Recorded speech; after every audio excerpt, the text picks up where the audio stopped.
ஒரு ஊர்ல ஒரு துறவி இருந்தார், புத்த சமய துறவி. அந்த ஊர் மன்னன் அவரை பத்தி கேள்விப்பட்டிருக்கான். ஒரு நாள் புறப்பட்டு போனான், துறவியின் பாதங்களை தொட்டு வணங்கினான். அதுக்கப்புறம் சொன்னான், ஐயா, நான் உங்களை அரண்மனைக்கு அழைச்சிட்டு போறதுக்காக வந்திருக்கிறேன். இனிமே நீங்க இங்க எதுக்கு இருக்கணும் அப்படின்னானா. அவன் மனசுக்குள்ள என்ன நினைப்புன்னா, இவர் எங்க வர போறாரு, நான் ரொம்ப எளிமையானவன், எனக்கு எதுக்கு அரண்மனை வாசம்னு சொல்லி விடுவார் அப்படின்னு நினைச்சிருக்கான். ஆனா அந்த துறவி என்ன பண்ணார் தெரியுமா? அப்படியா, சரி போகலாம், வா, போய் உன் ரதத்தை கொண்டுட்டு வா, அரண்மனைக்கு போகும்பொழுது அதுக்கு தகுந்த மாதிரி ஆடம்பரமா போகணும் அப்படின்னு விட்டாரான். துறவி இப்படி சொன்னதும் அந்த மன்னனுக்கு மனசுக்குள்ள சந்தேகம் வந்துட்டுது. இவர் உண்மையிலேயே துறவி தானா, ஏமாத்து பேர் வழி மாதிரி தெரியுதே அப்படின்னு நினைச்சிருக்கான். இருந்தாலும் இனிமே என்ன பண்றது, சொல்லியாச்சு. ரதத்தை கொண்டுட்டு வந்தான். துறவி ஏறி உக்காந்தார். பக்கத்துல ராஜா, அவர் ரொம்ப உற்சாகமா வரார். இவன் ரொம்ப சோர்ந்து போய் வரான். துறவி மரத்தடியிலேயே வாழ்ந்து பழக்கப்பட்டவர், அரண்மனையில எளிமையா ஒரு இடத்துல உட்காந்துக்குவார் அப்படின்னு நினைச்சான். ஆனா அப்படி இல்லை. அரண்மனைக்கு வந்த உடனே அந்த துறவி அதை கொண்டுட்டு வா, இதை கொண்டுட்டு வான்னு சொல்லி உத்தரவு போட ஆரம்பிச்சுட்டார். அரண்மனையில இருந்தா அரசனை மாதிரி இருக்கணும் அப்படிங்கிறார். ராத்திரி பூரா சௌரியமா தூங்கினார். பகல்ல அரண்மனை தோட்டத்துல உலாவ வேண்டியது, நீச்சல் குளத்துல குளிக்க வேண்டியது, இப்படியே பொழுது போக்கிட்டு இருக்கிறார். அந்த அரண்மனையில துறவி மகிழ்ச்சியா இருக்கிறார். மன்னனால அப்படி இருக்க முடியல. அவருக்கு எந்த கவலையும் இல்லை, இவனுக்கு அரசாங்க கவலைகள். துறவி அப்படி இருக்கிறத இவனால தாங்கிக்க முடியல. ஒரு நாள் அவர்கிட்டயே போய், நான் உங்ககிட்ட கொஞ்சம் பேசணும் நானா. துறவி பார்த்தார். நான் இந்த அரண்மனைக்கு வரும்பொழுதே நீ என்னமோ என்கிட்ட கேட்கணும்னு நினைச்ச, ஏன் கால தாமதம், நீ அனாவசியமா உன்னையே தொந்தரவு பண்ணிட்டு இருக்கிற, நீ கவலையா இருக்கேங்கிறது எனக்கு புரியுது. நான் மரத்தடியில் இருந்தப்ப கூட என்னை அடிக்கடி சந்திச்சுக்கிட்டு இருப்ப, ஏதாவது விளக்கம் கேட்கறது உண்டு. இங்க வந்த பிறகு என்னை சந்திக்கிறது கூட அபூர்வமா போயிட்டுது. நீ இப்போ என்ன கேட்க போறேங்கிறது எனக்கு தெரியும், இருந்தாலும் கேள் அப்படின்னாராம். வேற ஒண்ணும் இல்லைங்க, இப்போ உங்களுக்கும் எனக்கு என்ன வித்தியாசம், 2 பேரும் அரண்மனையில தான் இருக்கிறோம். நீங்க மகிழ்ச்சியா இருக்கிறீங்க, நான் அப்படி இருக்க முடியல. இவ்வளவுக்கும் நீங்க முன்னாடி இருந்தது மாதிரி இல்லை. தினமும் தங்க தேர் கேட்குறீங்க, உயர்தரமான ஆடைகள் அணிகிறீங்க, சுவையான சாப்பாடு. இப்படி இருக்கிறப்போ உங்களுக்கு எனக்கு என்ன வித்தியாசம்? இதுதான் மன்னனுடைய கேள்வி. இதுக்கு பதில் சொல்றேன், என் கூட புறப்பட்டு வா, இந்த நகரத்துக்கு வெளியில போவோம் அப்படின்னு சொல்லி அரசனை கூப்பிட்டுக்கிட்டு ஊர் எல்லைக்கு சேர்ந்தார் துறவி. அங்க போய் சொன்னார், இதை பாருப்பா, இந்த இடத்த தான் தேடிக்கிட்டு இருந்தேன். இனிமே நான் திரும்பி வர போறதில்ல, நீ என்னோட வர்றியா திரும்பி போறியா அப்படின்னார். நான் எப்படிங்க உங்க கூட வர முடியும், என்னுடைய நாடு, என்னுடைய சொத்துக்கள், மனைவி மக்கள் எல்லாத்தையும் விட்டுட்டு எப்படிங்க வர்றதுன்னா. இப்ப அந்த துறவி சொன்னார், இப்ப வித்தியாசத்தை தெரிஞ்சுக்கிட்டியா? நான் அரண்மனையில இருந்தேன், எல்லா வித பொருள்களும் உடையவனா இருந்தேன், ஆனா எதையும் சொந்தம் கொண்டாடுறவனா இருக்கல. ஆனா நீ அப்படி இல்லை, எல்லாத்தையும் சொந்தம் கொண்டாடிக்கிட்டு இருக்கிற.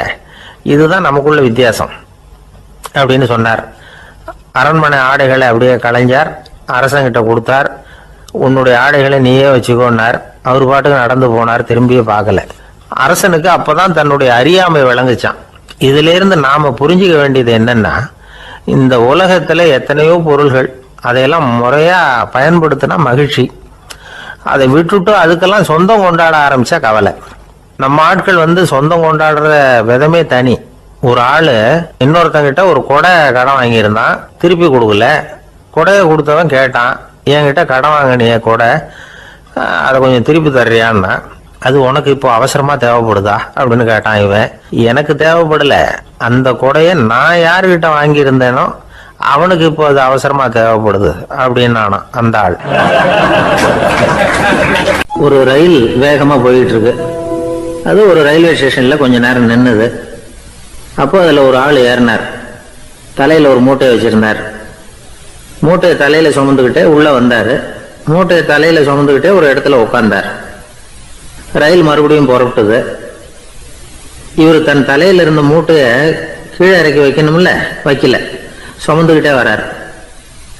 எதிரில் உட்கார்ந்துருந்தவர் கேட்டார், ஏங்க ஏன் இப்படியே உட்கார்ந்துருக்கிறீங்க, தலையில மூட்டையை வச்சுக்கிட்டு, மூட்டையை கீழே இறக்கி வைக்கலாமே அப்படின்னார். வேணாங்க, பாவம், தலையில இருக்கிற மூட்டையை இறக்கி ரயில்ல வச்சா ரயிலுக்கு பாரம் அதிகமா இருக்கும் அப்படின்னார் அவரு.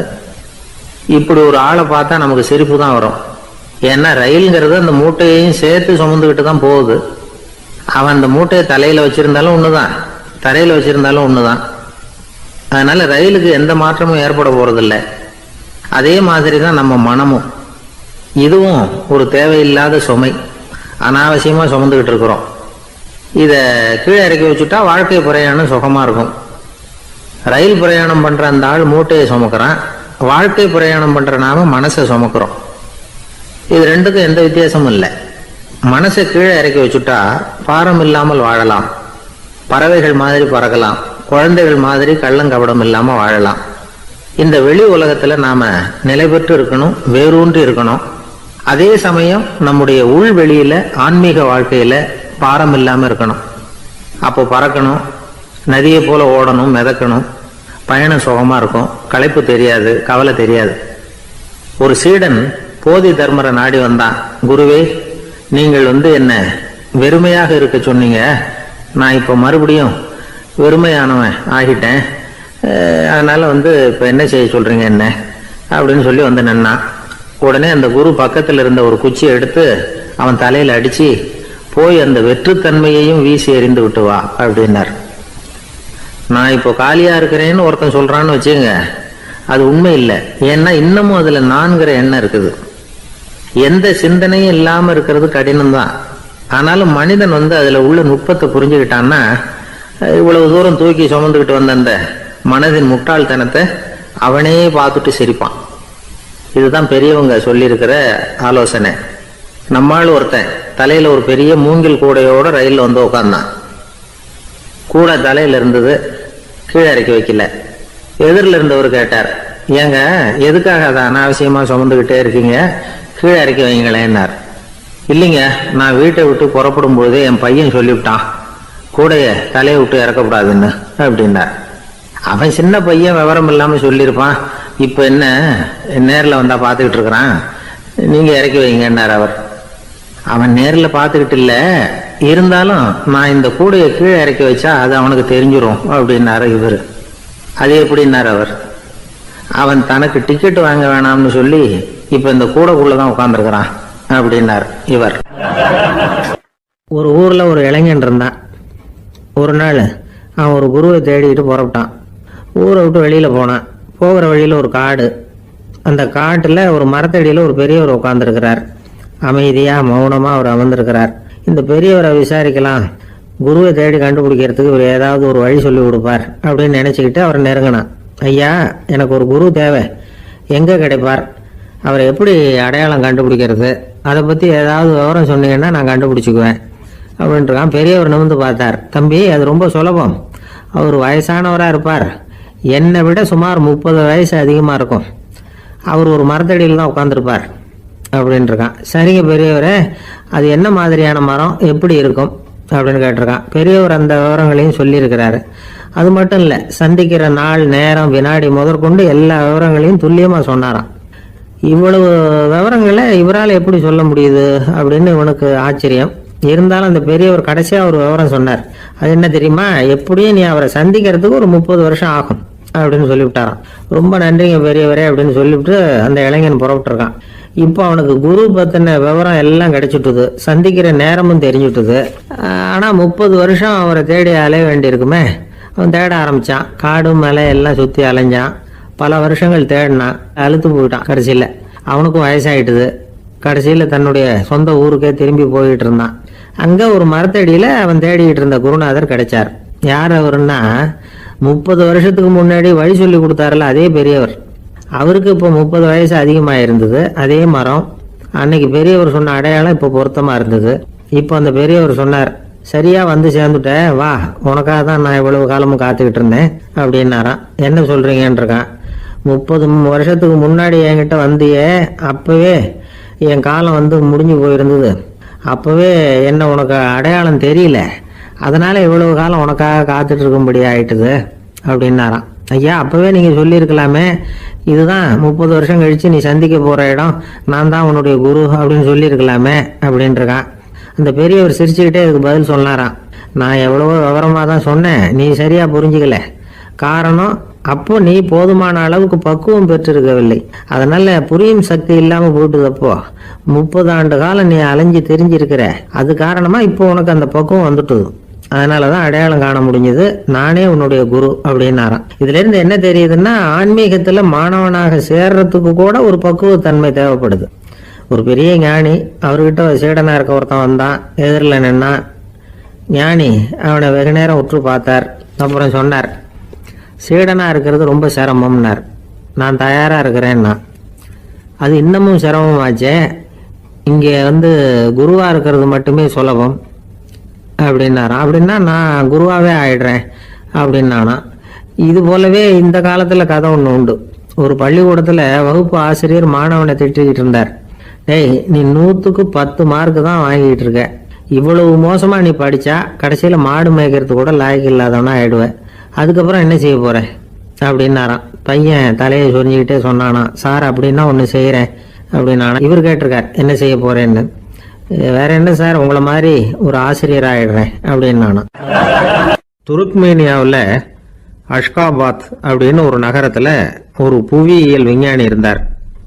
அவரு ஒரு நாய்க்குட்டி வளர்த்தார். ஒரு நாள் முன்னிரவு நேரம் ஒரு மேஜைக்கு முன்னாடி உட்காந்து அந்த விஞ்ஞானி ஏதோ கணக்கு போட்டுக்கிட்டு இருக்கிறார். அவருக்கு ஒரு சின்ன பெண் குழந்தை, அது தொட்டில தூங்கிட்டு இருக்குது. அந்த நாய்க்குட்டியும் ஒரு மூலையில படுத்து அது பாட்டுக்கு தூங்கிட்டு இருந்தது. ஒரே அமைதி. அந்த நேரத்தில் திடீர்னு அந்த நாய்க்குட்டி துள்ளி எழுந்திருச்சது. நேராக குழந்தைகிட்ட ஓடிச்சு. அந்த குழந்தைய அது போட்டிருந்த ட்ரெஸ்ஸோட சேர்த்து கவ்வி தூக்குச்சு. தூக்கிக்கிட்டு வாசல் பக்கம் ஓடிச்சு. நாய்க்குட்டி குழந்தைய கவ்வி தூக்க முடியுமாங்கிற சந்தேகம் உங்களுக்கு இல்லையா? நீங்க நம்ம ஊர் நாய்க்குட்டியவே பார்த்து பழக்கப்பட்டிருக்கீங்க. அதனால நம்புறதுக்கு சிரமமா இருக்கும். அந்த ஊர்ல எல்லாம் அது ரொம்ப ஸ்ட்ராங்கா இருக்கும். ஒரு ஏதோ கண்ணுக்குட்டி மாதிரி இருக்கும். விஞ்ஞானி அதை பார்த்துட்டார். உடனே அந்த நாய்க்கு வெறி பிடிச்சிட்டுதுன்னு முடிவு பண்ணிட்டு தன்னோட கை துப்பாக்கியை எடுத்துக்கிட்டு ஓடி வந்தார்.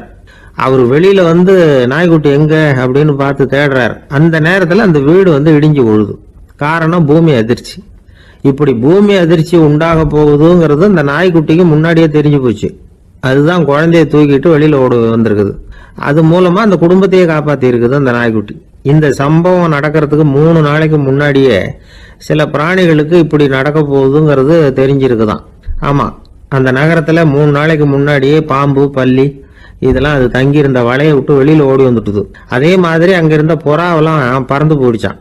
இதே மாதிரி யுகோஸ்லோவியாவில் கூட ஒரு நகரம், அங்க ஒரு நாள் ராத்திரி ஒரு மிருக காட்சி சாலையில திடீர்னு ஒரு பெரிய கலவரம், கூச்சல், குழப்பம். அங்க இருந்த கழுதை, புலி, யானை, பறவை எல்லாம் கண்ணாபின்னான்னு கத்த ஆரம்பிச்சுட்டுது. நீர் யானை அதுக்குன்னு போட்டிருந்த தடுப்பையே தாண்டி குதிச்சு வெளியில வந்துட்டுதான்.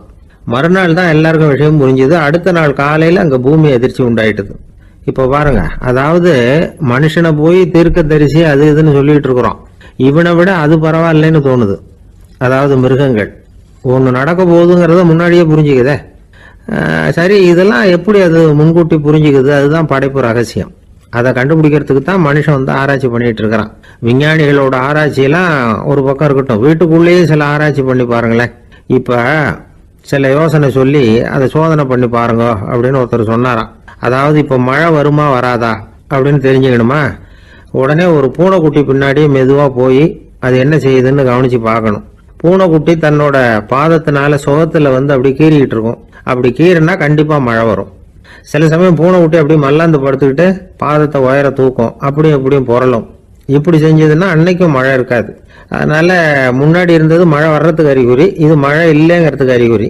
பறவைகள், பிராணிகள் இதுகளோட நடவடிக்கைகளை பார்த்துட்டு அதையெல்லாம் அடிப்படையாக வச்சுதான் காலநிலையை கண்டுபிடிக்கிற கருவிகளை கண்டுபிடிச்சிருக்கிறாங்க.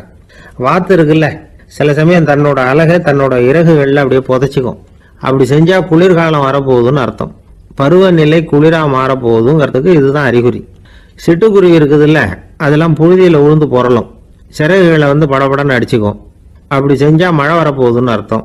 ஒண்ணு மட்டும் நாம நல்லா தெரிஞ்சுக்கணும், இயற்கையின் சீற்றம்னு சொல்றோம் இல்லையா, இயற்கை ஏன் நம்ம மேல கோவப்படுது? இயற்கையை நாம அனுசரிச்சு போறதில்ல, அதனால கோவப்படுது. காடுகளை அழிக்கப்படாது, விலங்குகளை கொல்லப்படாது, இயற்கை ஏற்படுத்தி வச்சிருக்கிற சமநிலையை கெடுக்கப்படாது. அதை புரிஞ்சுக்கிட்டு வாழ்ந்தோம்னா பூமியும் நடுங்காது, நாமளும் நடுங்க வேண்டிய அவசியம் இருக்காது. ஒருத்தர் இருந்தார், சாராய கடைக்கு போனாராம், நிறைய சாப்பிட்டார். அப்புறம் சொன்னார், இது ரொம்ப அற்புதமான சரக்கு போல இருக்கு.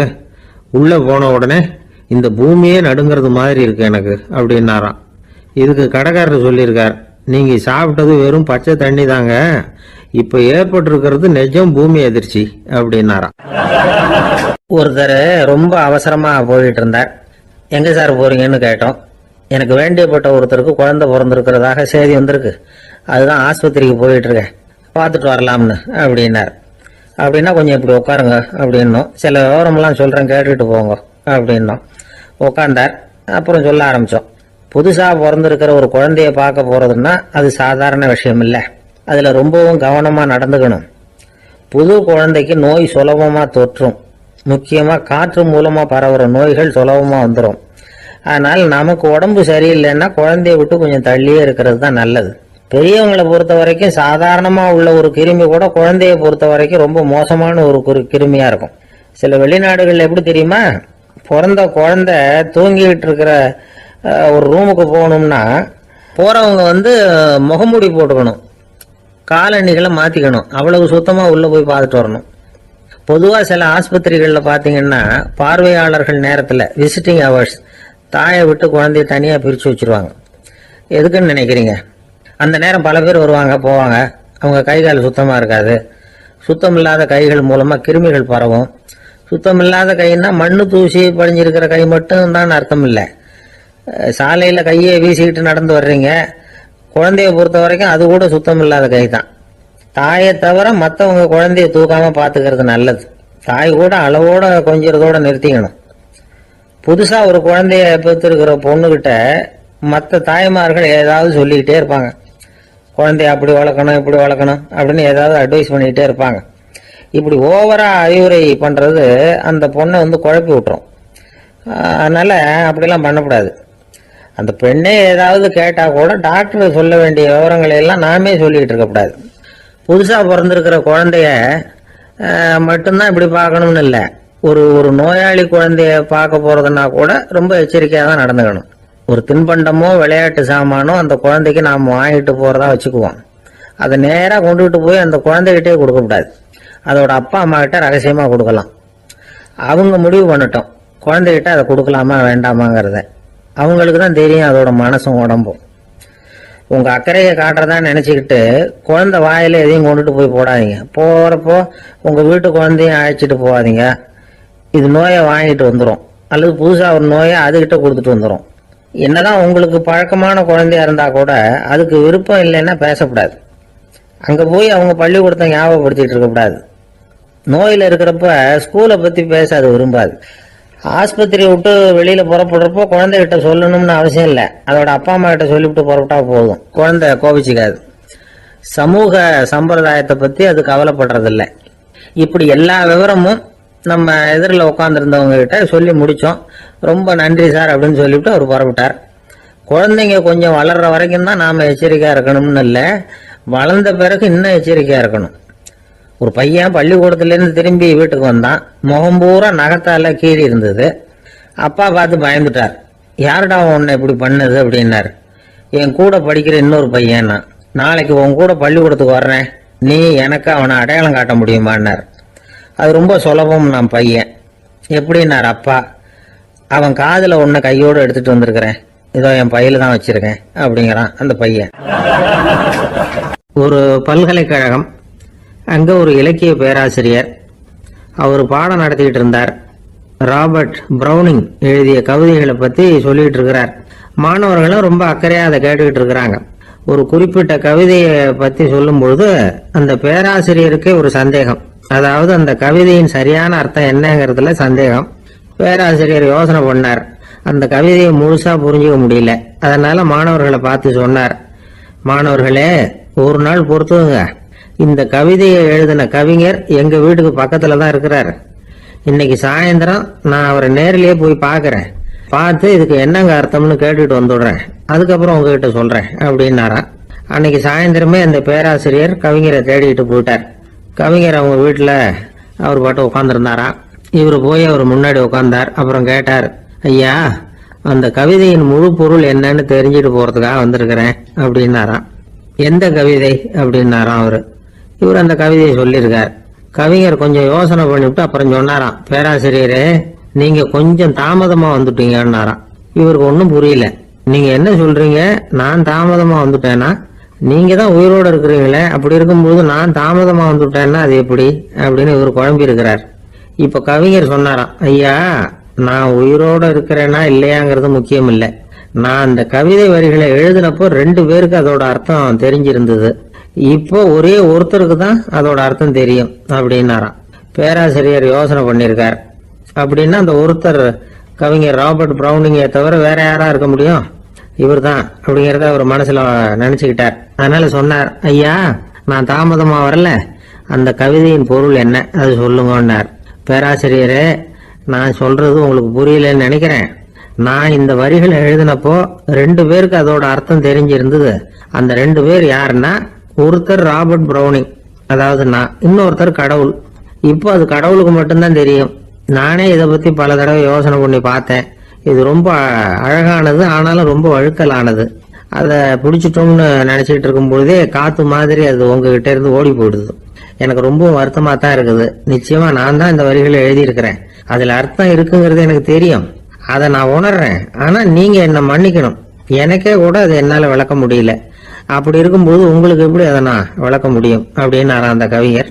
அனுபவிக்கப்படக்கூடிய எல்லாமே விளக்கப்படக்கூடிய ஒன்றல்ல, விளக்கப்படும் எல்லாமே அனுபவிக்கப்படக்கூடிய ஒன்றல்ல அப்படிங்கிறது ஞானிகளுடைய கருத்து. அதுக்காக தான் அந்த சம்பவம். வாழ்க்கையில நீங்கள் தொடர்ந்து ஆய்வு செய்து கொண்டே இருக்கக்கூடிய விளக்கங்களை ஒருபோதும் அடைய முடியாத பரிமாணங்கள் இருக்கிறதுனாலதான் அது அலுப்பு தட்டாம இருக்குது. உங்களால நிறைய அனுபவிக்க முடியும், இருந்தாலும் நீங்கள் அனுபவித்து அறிந்த விஷயங்கள் கூட வார்த்தைகளால விளக்கப்பட முடிவதில்லை அப்படிங்கிறது பெரியோர் சிந்தனை. இதெல்லாம் ஒரு பக்கம் இருக்கட்டும். நமக்கு தெரிஞ்ச பேராசிரியர் ஒருத்தர் 1 மணி நேரம் ரொம்ப விவரமா வகுப்பு எடுத்தார். கடைசியா சொன்னார், மாணவர்களே ரொம்பவும் எளிமையா விளக்கமா எல்லா விவரமும் சொல்லி இருக்கிறேன். அதனால இதுல உங்களுக்கு சந்தேகம் வர்றதுக்கு வாய்ப்பே இல்லை. இருந்தாலும் கேட்க வேண்டிய கடமை கேட்கிறேன். இது வரைக்கும் நடத்தினதுல யாருக்காவது ஏதாவது சந்தேகம் உண்டா அப்படின்னு கேட்டாராம். எனக்கு ஒரே ஒரு சந்தேகம் தான் சார் அப்படின்னு எழுந்திரிச்சு நிக்கிறான் ஒருத்தன். என்னன்னு கேட்டாராம். இது வரைக்கும் நீங்க என்ன பாடம் சார் நடத்துனீங்க அப்படின்னானா அவன். ஒருத்தர் ஒரு தவறு செஞ்சு விடுறாருன்னு வச்சுக்கங்க, உடனே நீ செஞ்சது தவறு அப்படின்னு சொல்றது ஒரு வகை. அதுக்கு பதிலாக எது சரின்னு அவர் புரிந்து கொள்ள உதவி செய்கிறது இன்னொரு வகை. இந்த 2வது வகை இருக்கு பாருங்க, நிர்வாக இயல்ல இது ரொம்ப முக்கியம். அலுவலகத்தில் வேலை பார்க்குற ஒருத்தர் முக்கியமாக தெரிஞ்சுக்க வேண்டியது என்ன தெரியுமா? சக ஊழியர்கள் கிட்ட எப்படி பழகணும், மேலதிகாரிகள் கிட்ட எப்படி பழகணும், தனக்கு கீழே வேலை செய்கிறவங்க கிட்ட எப்படி பழகணும், வாடிக்கையாளர்கள் கிட்ட எப்படி பழகணும், இவங்க எல்லார்கிட்டையும் செம்மையான உறவை ஏற்படுத்திக்கிறது எப்படி. இதையெல்லாம் சொல்லிக் கொடுக்குற பாடம் தான் இன்டர் பர்சனல் ஸ்கில், திறமையான உறவு அப்படிங்கிறது. எந்த வேலையில் இருந்தாலும் சரி, இந்த உறவுகளை வளர்க்கும் திறன் உள்ளவங்க சீக்கிரம் முன்னுக்கு வந்துடுறாங்க. மற்றவங்க கிட்ட உறவை பலப்படுத்திக்கிறது எப்படி அப்படின்னு தெரிஞ்சுக்கிட்டோம்னா எந்த ஒரு தடையையும் சுலபமாக தாண்டி செய்கிற தொழிலில் முன்னுக்கு வந்துடலாம். ஹார்வர்டு பல்கலைக்கழகத்தில் ஒரு கணக்கெடுப்பு பண்ணி பார்த்தாங்களாம். பார்க்குற வேலையில் எது மாதிரி குணாதிசயம் உள்ளவங்க வேகமாக முன்னுக்கு வர்றாங்க அப்படின்னு தெரிஞ்சுக்கிறதுக்காக இந்த கணக்கெடுப்பு. வெவ்வேறு துறையில் வேகமாக முன்னுக்கு வந்திருக்கிற பல பேரை சந்தித்து இந்த சர்வேயை நடத்தியிருக்கிறாங்க. அவங்க கண்டுபிடிச்சி சொல்லியிருக்கிற உண்மை என்ன தெரியுமா? ஒருத்தர் ஒரு வேலையில் இருந்தால் அது சம்பந்தப்பட்ட சப்ஜெக்ட் பற்றிய அறிவு 35% இருந்தால் போதுமா. ஆனால் உறவுகளை வளர்க்கக்கூடிய திறன், இன்டர் பர்சனல் ஸ்கில்லு 65% வேணும். இப்படி உள்ளவங்க சீக்கிரம் முன்னுக்கு வந்துடுறாங்களாம். அதனால் ஒருத்தருக்கு வேலை சரியாக புரியலைன்னா கூட விவரமாக மற்றவங்க கிட்ட பழகிறது எப்படின்னு புரிஞ்சால் போதும், அவர் முன்னுக்கு வந்துடலாம். அலுவலகங்களில் மட்டும் இல்லை, எல்லா இடங்கள்லையும் இது ரொம்ப முக்கியம். வீட்டுக்குள்ளேயும் இது ரொம்ப முக்கியம், வீட்டுக்கு வெளியேயும் இது முக்கியம். அடுத்தவங்க கிட்ட பழகிறது எப்படிங்கிறத தெரிஞ்சுக்காதவன் வாழ்க்கையில் முன்னேற முடியாது. இன்னைக்கு ஆயுதங்களால் காயப்படுத்தி கொள்ளுகிறவர்களை விட வார்த்தைகளால் காயப்படுத்தி கொள்ளுகிறவர்கள் தான் அதிகம். பெரியவங்க என்ன சொல்கிறாங்க தெரியுமா? நீங்கள் இந்த பூமியில் பிறந்ததன் அர்த்தம் பூர்த்தி ஆகணும்னா அடுத்தவங்களுக்கு உதவி பண்ணுங்க. அடுத்தவங்களுக்கு உதவி செய்ய முடியாவிட்டால் கூட பரவாயில்லை, ஆனால் யாரையும் புண்படுத்தி விடாதீங்க அப்படின்னு சொல்கிறாங்க.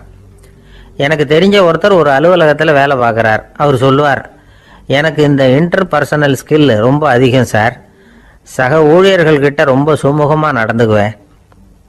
என் கூட வேலை பார்க்குற ஒருத்தருக்கு ஏதாவது ஒரு கஷ்டம்னா அந்த சமயத்தில் அவர் செய்ய வேண்டிய வேலையை நான் செஞ்சிருவேன் சார் அப்படிம்பார். நான் அவர்கிட்ட சமீபத்தில் அப்படி ஏதாவது செஞ்சுருக்கீங்களா அப்படின்னு கேட்டேன். செஞ்சுருக்கேன் சார். போன வாரம் புதன்கிழமை ஆஃபீஸில் என் பக்கத்து சீட்டுக்காரருக்கு வயிற்று வலி. உடனே நான் மெடிக்கல் லீவ் போட்டுட்டு எங்கள் வீட்டுக்கு போயிட்டேன் சார் அப்படின்னார்.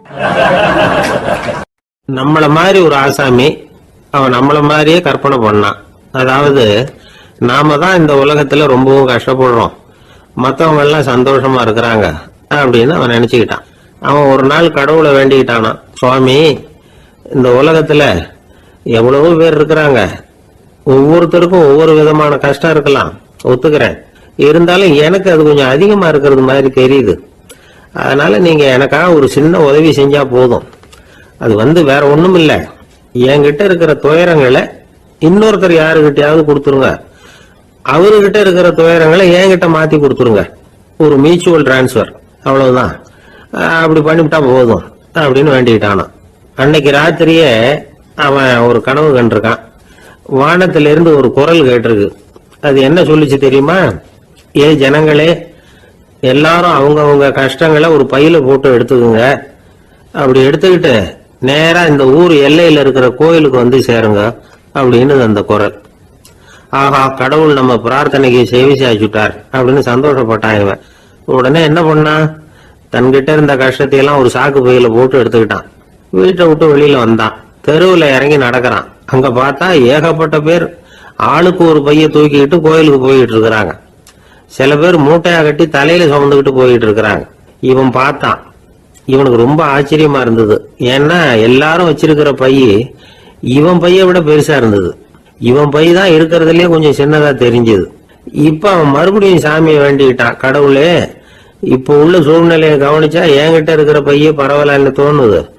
அதனால வேற பை எதையும் மாத்த வேணாம், இதுவே பரவாயில்ல, இந்த பையோட திரும்பி வீட்டுக்கு போனா போதும்னு நினைக்கிறேன் அப்படின்னு ஏதோ நினைக்க ஆரம்பிச்சுட்டான். எல்லாரும் கோயிலுக்கு போய் சேர்ந்தாங்க.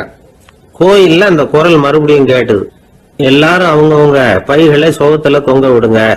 திடீர்னு விளக்குகள் அணையும், மணி அடிக்கப்படும், அதுதான் அடையாளம். அந்த சமயத்துல இருட்டுல உங்களுக்கு வேண்டிய பைய நீங்க மாத்தி எடுத்துக்கலாம், தேர்ந்தெடுத்துக்கலாம். வெளிச்சம் இருக்கிறப்பவே உங்களுக்கு பிடிச்ச பைக்கு பக்கமா பார்த்து நீங்க நின்னுக்கலாம் அப்படின்னு சொல்லி விவரம் சொல்லிச்சான் அந்த குரல். அப்படி சொன்னதுக்கு அப்புறம் திடீர்னு விளக்கு அணைஞ்சுது, மணி அடிச்சுது. கொஞ்ச நேரம் கழிச்சு மறுபடியும் விளக்குகள்லாம் எரிஞ்சுது. இப்போ பார்த்தா எல்லாரும் அவங்கவுங்க பையே கெட்டியா பிடிச்சிட்டு நிக்கிறாங்க. இவனும் அப்படியே நிக்கிறான். இவன் மெதுவா பக்கத்துல நிக்கிறவங்க கிட்ட கேட்டானா, ஏன் நீங்க பைய கையிலேயே வச்சிருக்கிறீங்க, செவுத்துல மாட்டலையா அப்படின்னு கேட்டிருக்கான். இல்லப்பா, நீ ஏன் கையிலேயே வச்சிருக்கிறியோ அதே காரணத்துக்காக தான் நாங்களும் வச்சிருக்கிறோம். நம்ம கவலைகளை பத்தி நமக்கு ஓரளவுக்காவது தெரியும். ஆனா மற்றவங்க கவலைகள் நமக்கு பரிச்சயம் இல்லாதவை, பழக்கம் இல்லாதது. அதனால நமக்கு தெரிஞ்ச கவலைகளை சமாளிக்கிறது சுலபம். தெரியாததை சமாளிக்கணும்னா மறுபடியும் ஆரம்பத்தில இருந்து ஆரம்பிக்கணும். அதனால பழைய நண்பர்களோட வாழறது தான் மேல் அப்படின்னு நானும். அதுக்கப்புறம் அவன் தன்னோட பையே போதும்னு வீட்டுக்கு திரும்பி வந்துட்டானான். இது ஒரு பெரியவர் சொல்லி இருக்கிற கதை. அதனால நம்ம கிட்ட இருக்கிற கஷ்டங்கள் தான் பெருசு, அதை இன்னொருத்தங்கிட்ட கொடுத்துட்டு மாத்திக்கலாம் அப்படின்னு நினைக்கிறது தப்பு. இதே மாதிரி இன்னொரு சம்பவம். ஒரு ஊர்ல ஒரு நாள் ராத்திரி ஆகாயத்தில இருந்து கடவுள் குரல் கேக்குது. இந்த ஊர்ல இருக்கிற ஜனங்கள்லாம் கொஞ்சம் கவனிங்க, உங்களுக்கு ஒரு செய்தி. அதாவது இங்க இருக்கிற ஜனங்கள்லயே கொஞ்சம் கூட கவலையே இல்லாத ஆள் யாருன்னு எனக்கு தெரியணும். அதனால எல்லாரும் அவங்க கவலைகளை ஒரு பையில போட்டு எடுத்துக்கிட்டு கோயிலுக்கு வாங்க அப்படின்னாரு கடவுள். உடனே வரிசையா எல்லாரும் வர ஆரம்பிச்சாங்க. எல்லார் கையிலயும் பை இருந்தது, சின்னதும் பெருசுமா. கவலையே இல்லாத ஆள் யாருன்னு தேடினார் கடவுள். ஒரே ஒரு ஆள் மட்டும் கையில எதுவும் இல்லாம வெறும் கையை வீசிக்கிட்டு ரொம்ப ஜாலியா நடந்து வந்துகிட்டு இருந்தான். கடவுள் அவங்க கிட்ட போனார். ஏப்பா, உனக்கு கவலையே இல்லையா அப்படின்னு கேட்டார். எனக்கும் சில கவலைகள்லாம் உண்டு அப்படின்னு அவன். எங்க அதெல்லாம்னு கேட்டிருக்காரு கடவுள். பின்னாடி லாரியில வந்துகிட்டு இருக்கு அப்படின்னு அவன். ஒரு சராசரி மனிதனுடைய இயல்பு என்ன? இன்பம் வந்தா துள்ளி குதிப்பான், துன்பம் வந்தா சோர்ந்து போய் ஒரு மூலையில உட்காந்துருவான். இவன் தான் சராசரி மனிதன். ஆனா ஒருத்தன் இன்பம் வந்தா அதுக்காக மகிழ்ச்சி அடையறதில்ல, துன்பம் வந்தா அதுக்காக சோர்ந்து போறதில்ல அப்படின்னு வச்சுக்கோங்க. அப்படி இருந்தா அவன் சாதாரண ஆள் கிடையாது. ஒரு ஊர்ல ஒரு ஞானி இருந்தார். அவரை தேடிட்டு ஒரு பெரியவர் வந்தார். ஐயா, ஞானத்துல சிறந்த ஞானம் எது அப்படின்னு கேட்டாராம். இதுக்கு அந்த ஞானி என்ன பதில் சொன்னார் தெரியுமா? இன்பத்தினால மகிழ்ச்சி அடையாமலும் துன்பத்தினால சோர்வு அடையாமலும் இருக்கிறது தான் அந்த ஞானம், பெரிய ஞானம் அப்படின்னாராம். சரி சுவாமி, அப்படிப்பட்ட ஞானம் உங்களுக்கு எப்படி வந்ததுன்னு கேட்டிருக்காரு இவர். அதை நான் ஒரு கழுதைகிட்ட இருந்து கற்றுக்கிட்டேன் அப்படின்னாராம் அவர். இவருக்கு ஒன்றும் புரியல, ஒரு மாதிரியாக முழிச்சிருக்கிறார். இதை அவர் புரிஞ்சுக்கிட்டார். நீங்கள் நாளைக்கு காலையில் நம்முடைய ஆசிரமத்துக்கு வாங்க, புரிய வைக்கிறேன்னாராம். சரின்னு அவர் போயிட்டார். மறுநாள் காலையில் ஆசிரமத்துக்கு வந்து சேர்ந்தார். ஞானி அவரை கூப்பிட்டு உட்கார வச்சார். வாங்க, வந்து இப்படி உட்காருங்க, கொஞ்ச நேரத்தில் இந்த வழியாக ஒரு கழுதை போகும், அதை கவனித்து பாருங்கன்னாராம். இவருக்கு இன்னமும் ஒன்றும் புரியாமல் போச்சு, ஒரே குழப்பம். இருந்தாலும் அந்த ஞானி சொன்னது மாதிரியே உட்காந்துருக்கிறார். கொஞ்ச நேரத்தில் இந்த வழியாக ஒரு கழுதை போச்சு. அது முதுக நிறைய அழுக்கு மூட்டைகள், அதை சுமந்துக்கிட்டு போகுது. ஒரு செலவு தொழிலாளி அதை ஓட்டிகிட்டு போகிறார். கொஞ்சம் தூரத்தில் ஒரு ஆறு இருக்குது. அங்கே போய் துணியெல்லாம் சுத்தப்படுத்திக்கிட்டு சாயந்தரமாக திரும்பி இந்த வழியாக வருவாங்க. ஞானி சொன்னது மாதிரியே இந்த பெரியவர் அழுக்கு மூட்டையை சுமந்துக்கிட்டு போகிற அந்த கழுதையை கவனித்தார். கழுதை போயிட்டுது. அதுக்கப்புறம் ஞானியை திரும்பி பார்த்தார். இப்போ அந்த ஞானி சொன்னார், சாயந்தரம் வரைக்கும் நீங்கள் இங்கேயே இருக்கணும்னார். அதே மாதிரி இவர் இருந்தார். சாயந்தரமாக அந்த ஞானி சொன்னார், ஐயா, இப்போ கொஞ்ச நேரத்தில் அந்த கழுதை இந்த வழியாக திரும்பி வரும், அதையும் கவனித்து பாருங்கன்னார். இவரும் கவனித்து பார்க்குறார். கழுதை வந்தது. அது முதுகில் சலவை செய்யப்பட்ட துணி மூட்டை, அது பாட்டுக்கு சுமந்துக்கிட்டு போய்கிட்டு இருக்குது. பெரியவருக்கு ஒன்றும் புரியல, பொறுமை இழந்துட்டார். சரி சுவாமி, இந்த கழுதைக்கும் உங்கள் ஞானத்துக்கும் என்ன சம்பந்தம் அப்படின்னார். இப்போ அந்த ஞானி விளக்கினார். ஐயா, இந்த கழுதை இதே மாதிரி தினமும் காலையில் அழுக்கு மூட்டைகளை சுமந்துக்கிட்டு ஆற்றுக்கு போகுது, மாலையில் வெண்மையான சுத்தமான துணிகளை சுமந்துக்கிட்டு திரும்பி ஊருக்கு போகுது. காலையில் இது போகும்பொழுது முதுகில் அழுக்கு மூட்டைகளை சுமந்துக்கிட்டு போகிறோமேங்கிற வருத்தமும் அதுக்கு கிடையாது. சாயந்தரம் திரும்பி வரும்பொழுது சுத்தமான துணிகளை சுமந்துக்கிட்டு வர்றோமேங்கிற மகிழ்ச்சி அதுக்கு இல்லை. இதை பார்த்து தான் நானும் அது மாதிரி ஞானத்தை கற்றுக்கிட்டேன் அப்படின்னாராம். அதனால் யார் கற்றுக் கொடுக்குறாங்க அப்படிங்கிறத விட எதை கற்றுக்கிறோம் அப்படிங்கிறது தான் முக்கியம். ஒரு சினிமா பார்க்குறோம், ஒரு அருவி கொட்டுறது மாதிரி காட்சி வருது, தண்ணீர் வழியுது. படம் முடிஞ்சதும் பார்த்தீங்கன்னா அந்த திரை என்ன நனைஞ்சு போயாருக்கும். ஒரு தீப்பிடிச்சு எரியிற காட்சியே சினிமாவில் பார்க்குறீங்க, காட்சி முடிஞ்சதும் அந்த வெண் திரையே கருகி போயாருக்கும். படத்தில் வர்ற தண்ணீரும் நெருப்பும் அந்த திரையை பாதிக்கிறது இல்லை. நாம் அந்த திரை மாதிரி இருக்கிறதுக்கு கற்றுக்கணுமா? அந்த பக்குவம் வந்துவிட்டதுன்னா இன்பமும் துன்பமும் நம்ம எதுவும் செய்யாது. ஒரு சினிமாவை பார்க்குற வரைக்கும் சிரிக்கலாம், அழலாம். பார்த்துட்டு வெளியில் வரும்பொழுது அழுதுகிட்டே வரக்கூடாது. ஒருத்தர் வந்தார், அப்படி படம் முடிஞ்சு வெளியில் வரும்பொழுது அருவி மாதிரி கண்ணீர் சிந்திக்கிட்டே வரார். ஏன் சார், படம் அவ்வளவு சோகமா அப்படின்னு கேட்டார். இன்னொருத்தர், இல்லை சார், கூட்டம் ரொம்ப குறைச்சல் சார், மொத்தம் படம் பார்க்க வந்தவங்களே 15 பேர் தான் சார் அப்படின்னார் கண்ணீரை தொடச்சிக்கிட்டே. அதுக்கு நீங்கள் ஏன் சார் அழறீங்கன்னு கேட்டார் அவர். இந்த படத்தோட தயாரிப்பாளரே நான் தான் சார் அப்படின்னாரா இவர். ஒரு ஊரில் ஒரு ஆள் இருந்தான். அவனுக்கு ஒரே ஒரு மகள். அவளை நல்ல இடத்துல கட்டி கொடுக்கணும்னு ஆசைப்பட்டான். அதுக்காக மாப்பிள்ளை தேடிட்டு இருந்தான். அவன் கொஞ்சம் வசதியான ஆள், அதனால நிறைய பேர் வந்தாங்க. இருந்தாலும் ஒரு நல்ல குணமுள்ள மாப்பிள்ளையா இருக்கணும் அவன் எதிர்பார்த்தான். அப்படி இருக்கணும்னு தொடர்ந்து முயற்சி பண்ணான். கடைசியாக ஒரு 3 பேர் கிடைச்சாங்க. அந்த 3 பேரில் யாரை தேர்ந்தெடுக்கிறது, இதுதான் அவனுக்கு வந்த குழப்பம். இந்த நிலைமையில ஒரு பெரியவரை தேடி போனான். அவர்கிட்ட தன்னுடைய பிரச்சனையை சொன்னான். அவர் கொஞ்சம் யோசனை பண்ணார். அதுக்கப்புறம் 3 பேரையும் கூப்பிட்டார். இதை பாருங்கப்பா, உங்க 3 பேருக்கும் 3 மாச கால அவகாசம் தர்றேன். நீங்க இப்ப போகலாம், 3 மாசம் கழிச்சு திரும்பி வரலாம். அப்படி வரும்போது இந்த 3 மாச காலத்துல நீங்க செஞ்ச நல்ல காரியம் ஏதாவது ஒண்ணு சொல்லணும். அதை வச்சு உங்களில் ஒருத்தரை நாங்க தேர்ந்தெடுத்துக்கிறோம் அப்படின்னு சொன்னாராம். 3 பேரும் சரின்னு சொல்லிவிட்டு திரும்பி போயிட்டாங்க. 3 மாசம் ஆச்சு. அதுக்கப்புறம் ஒரு நாள் திரும்பி வந்தாங்க. அவர் அவங்கள கூப்பிட்டு உட்கார வச்சார். அப்புறம் கேட்டார், இப்போ சொல்லுங்க, இந்த 3 மாச காலத்துல நீங்க செஞ்சிருக்கிற ஏதாவது ஒரு நல்ல காரியத்தை சொல்லுங்க அப்படின்னார். முதல்ல ஒருத்தன் எழுந்திருச்சு நின்னான். ஐயா, எங்க அப்பா இறந்த பிறகு அவரோட கணக்கு வழக்குகளை எடுத்து பார்த்துக்கிட்டு இருந்தேன். அவர் ஒரு வியாபாரி கிட்ட 10,000 ரூபாய் கடன் வாங்கி இருக்கிறதாக எழுதியிருந்தார். அந்த வியாபாரி இப்போ உயிரோட இல்லை, இருந்தாலும் அந்த வியாபாரியோட மகனை தேடி கண்டுபிடிச்சேன். கணக்கு புத்தகத்தை காட்டினேன். உங்க அப்பா கிட்ட 10,000 ரூபாய் கடன் வாங்கி இருக்கிறதாக இதை எழுதியிருக்கிறார். அதனால அதை திருப்பி கொடுக்கறதுக்காக வந்திருக்கிறேன், இந்தாங்க அந்த பணம் அப்படின்னு சொல்லி கொடுத்துட்டு வந்துட்டேன் அப்படின்னு நானும். இதை பெரியவர் கவனமா கேட்டுக்கிட்டார். அதுக்கப்புறம் 2வது இளைஞன் எழுந்திருச்சான். ஐயா, நான் போன மாசம் ஒரு நாள் ராத்திரி வேலையில ஒரு காட்டுப்பாதை வழியா எங்க ஊருக்கு போயிட்டு இருந்தேன். அந்த சமயத்துல அந்த வழியா வந்துகிட்டு இருந்த ஒரு வழிபோக்கர்கிட்ட 4-5 திருடர்கள் வம்பு வளர்த்து அவர்கிட்ட இருந்த பொருளை எல்லாம் கொள்ளையடிச்சுக்கிட்டு இருந்தாங்க. நான் உடனே ஒரு குச்சியை எடுத்துட்டு ஓடினேன். அந்த திருடர்களை அடிச்சு விரட்டினேன். பொருளை எல்லாம் மீட்டு அந்த வழிபோக்கர்கிட்ட ஒப்படைச்சேன்.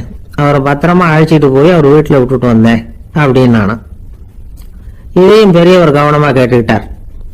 அடுத்தபடியா 3வது இளைஞன் எழுந்திருச்சான். ஐயா, போன மாசம் ஒரு நாள் நான் ஒரு மலைப்பாதை வழியா போயிட்டு இருந்தேன். மலைப்பாதை விளிம்புல ஒரு மதகு கட்டை, அது மேல ஒரு ஆள் படுத்து தூங்கிட்டு இருந்தான். அந்த பக்கம் தவறி உருண்டு விழுந்திருந்தான்னா அதில் பாதாளம். அது மலையடி வாரத்தில் போய் தான் வேணும், அவ்வளவு பள்ளம். அது தெரியாம அவன் பாட்டுக்கு தூங்கிட்டு இருந்தான். நான் உடனே அவன்கிட்ட ஓடி போய் குனிஞ்சு அவன் முகத்தை பார்த்தேன். அப்பதான் புரிஞ்சுது, அவன் ஏற்கனவே எனக்கு தெரியும். அவனை எனக்கு நிறைய கெடுதல் பண்ணியிருக்கிறான், இடைஞ்சல் கொடுத்தவன். இருந்தாலும் ஐயோ பாவம்னு நினைச்சு அவனை எழுப்பி பாதுகாப்பா வேற ஒரு இடத்துல படுக்க வச்சுட்டு வந்தேன் அப்படின்னு நானா. பெரியவர் இதையும் கேட்டுக்கிட்டார். அதுக்கப்புறம் அவங்க 3 பேரையும் பார்த்து நீங்க போகலாம், நாங்க யோசிச்சு முடிவு பண்ணி உங்களுக்கு சொல்லி அனுப்புறோம் அப்படின்னாராம். அந்த இளைஞர்கள் புறப்பட்டு போயிட்டாங்க. அதுக்கப்புறம் அந்த பெண்ணோட அப்பாவை பார்த்து சொன்னார், இந்த 3 பேருமே நல்ல பிள்ளைங்க தான், அதுல ஒன்றும் சந்தேகம் இல்லை. இருந்தாலும் இந்த 3 பேர் செஞ்ச செயல்களையும் ஒப்பிட்டு பார்க்க வேண்டியிருக்கு.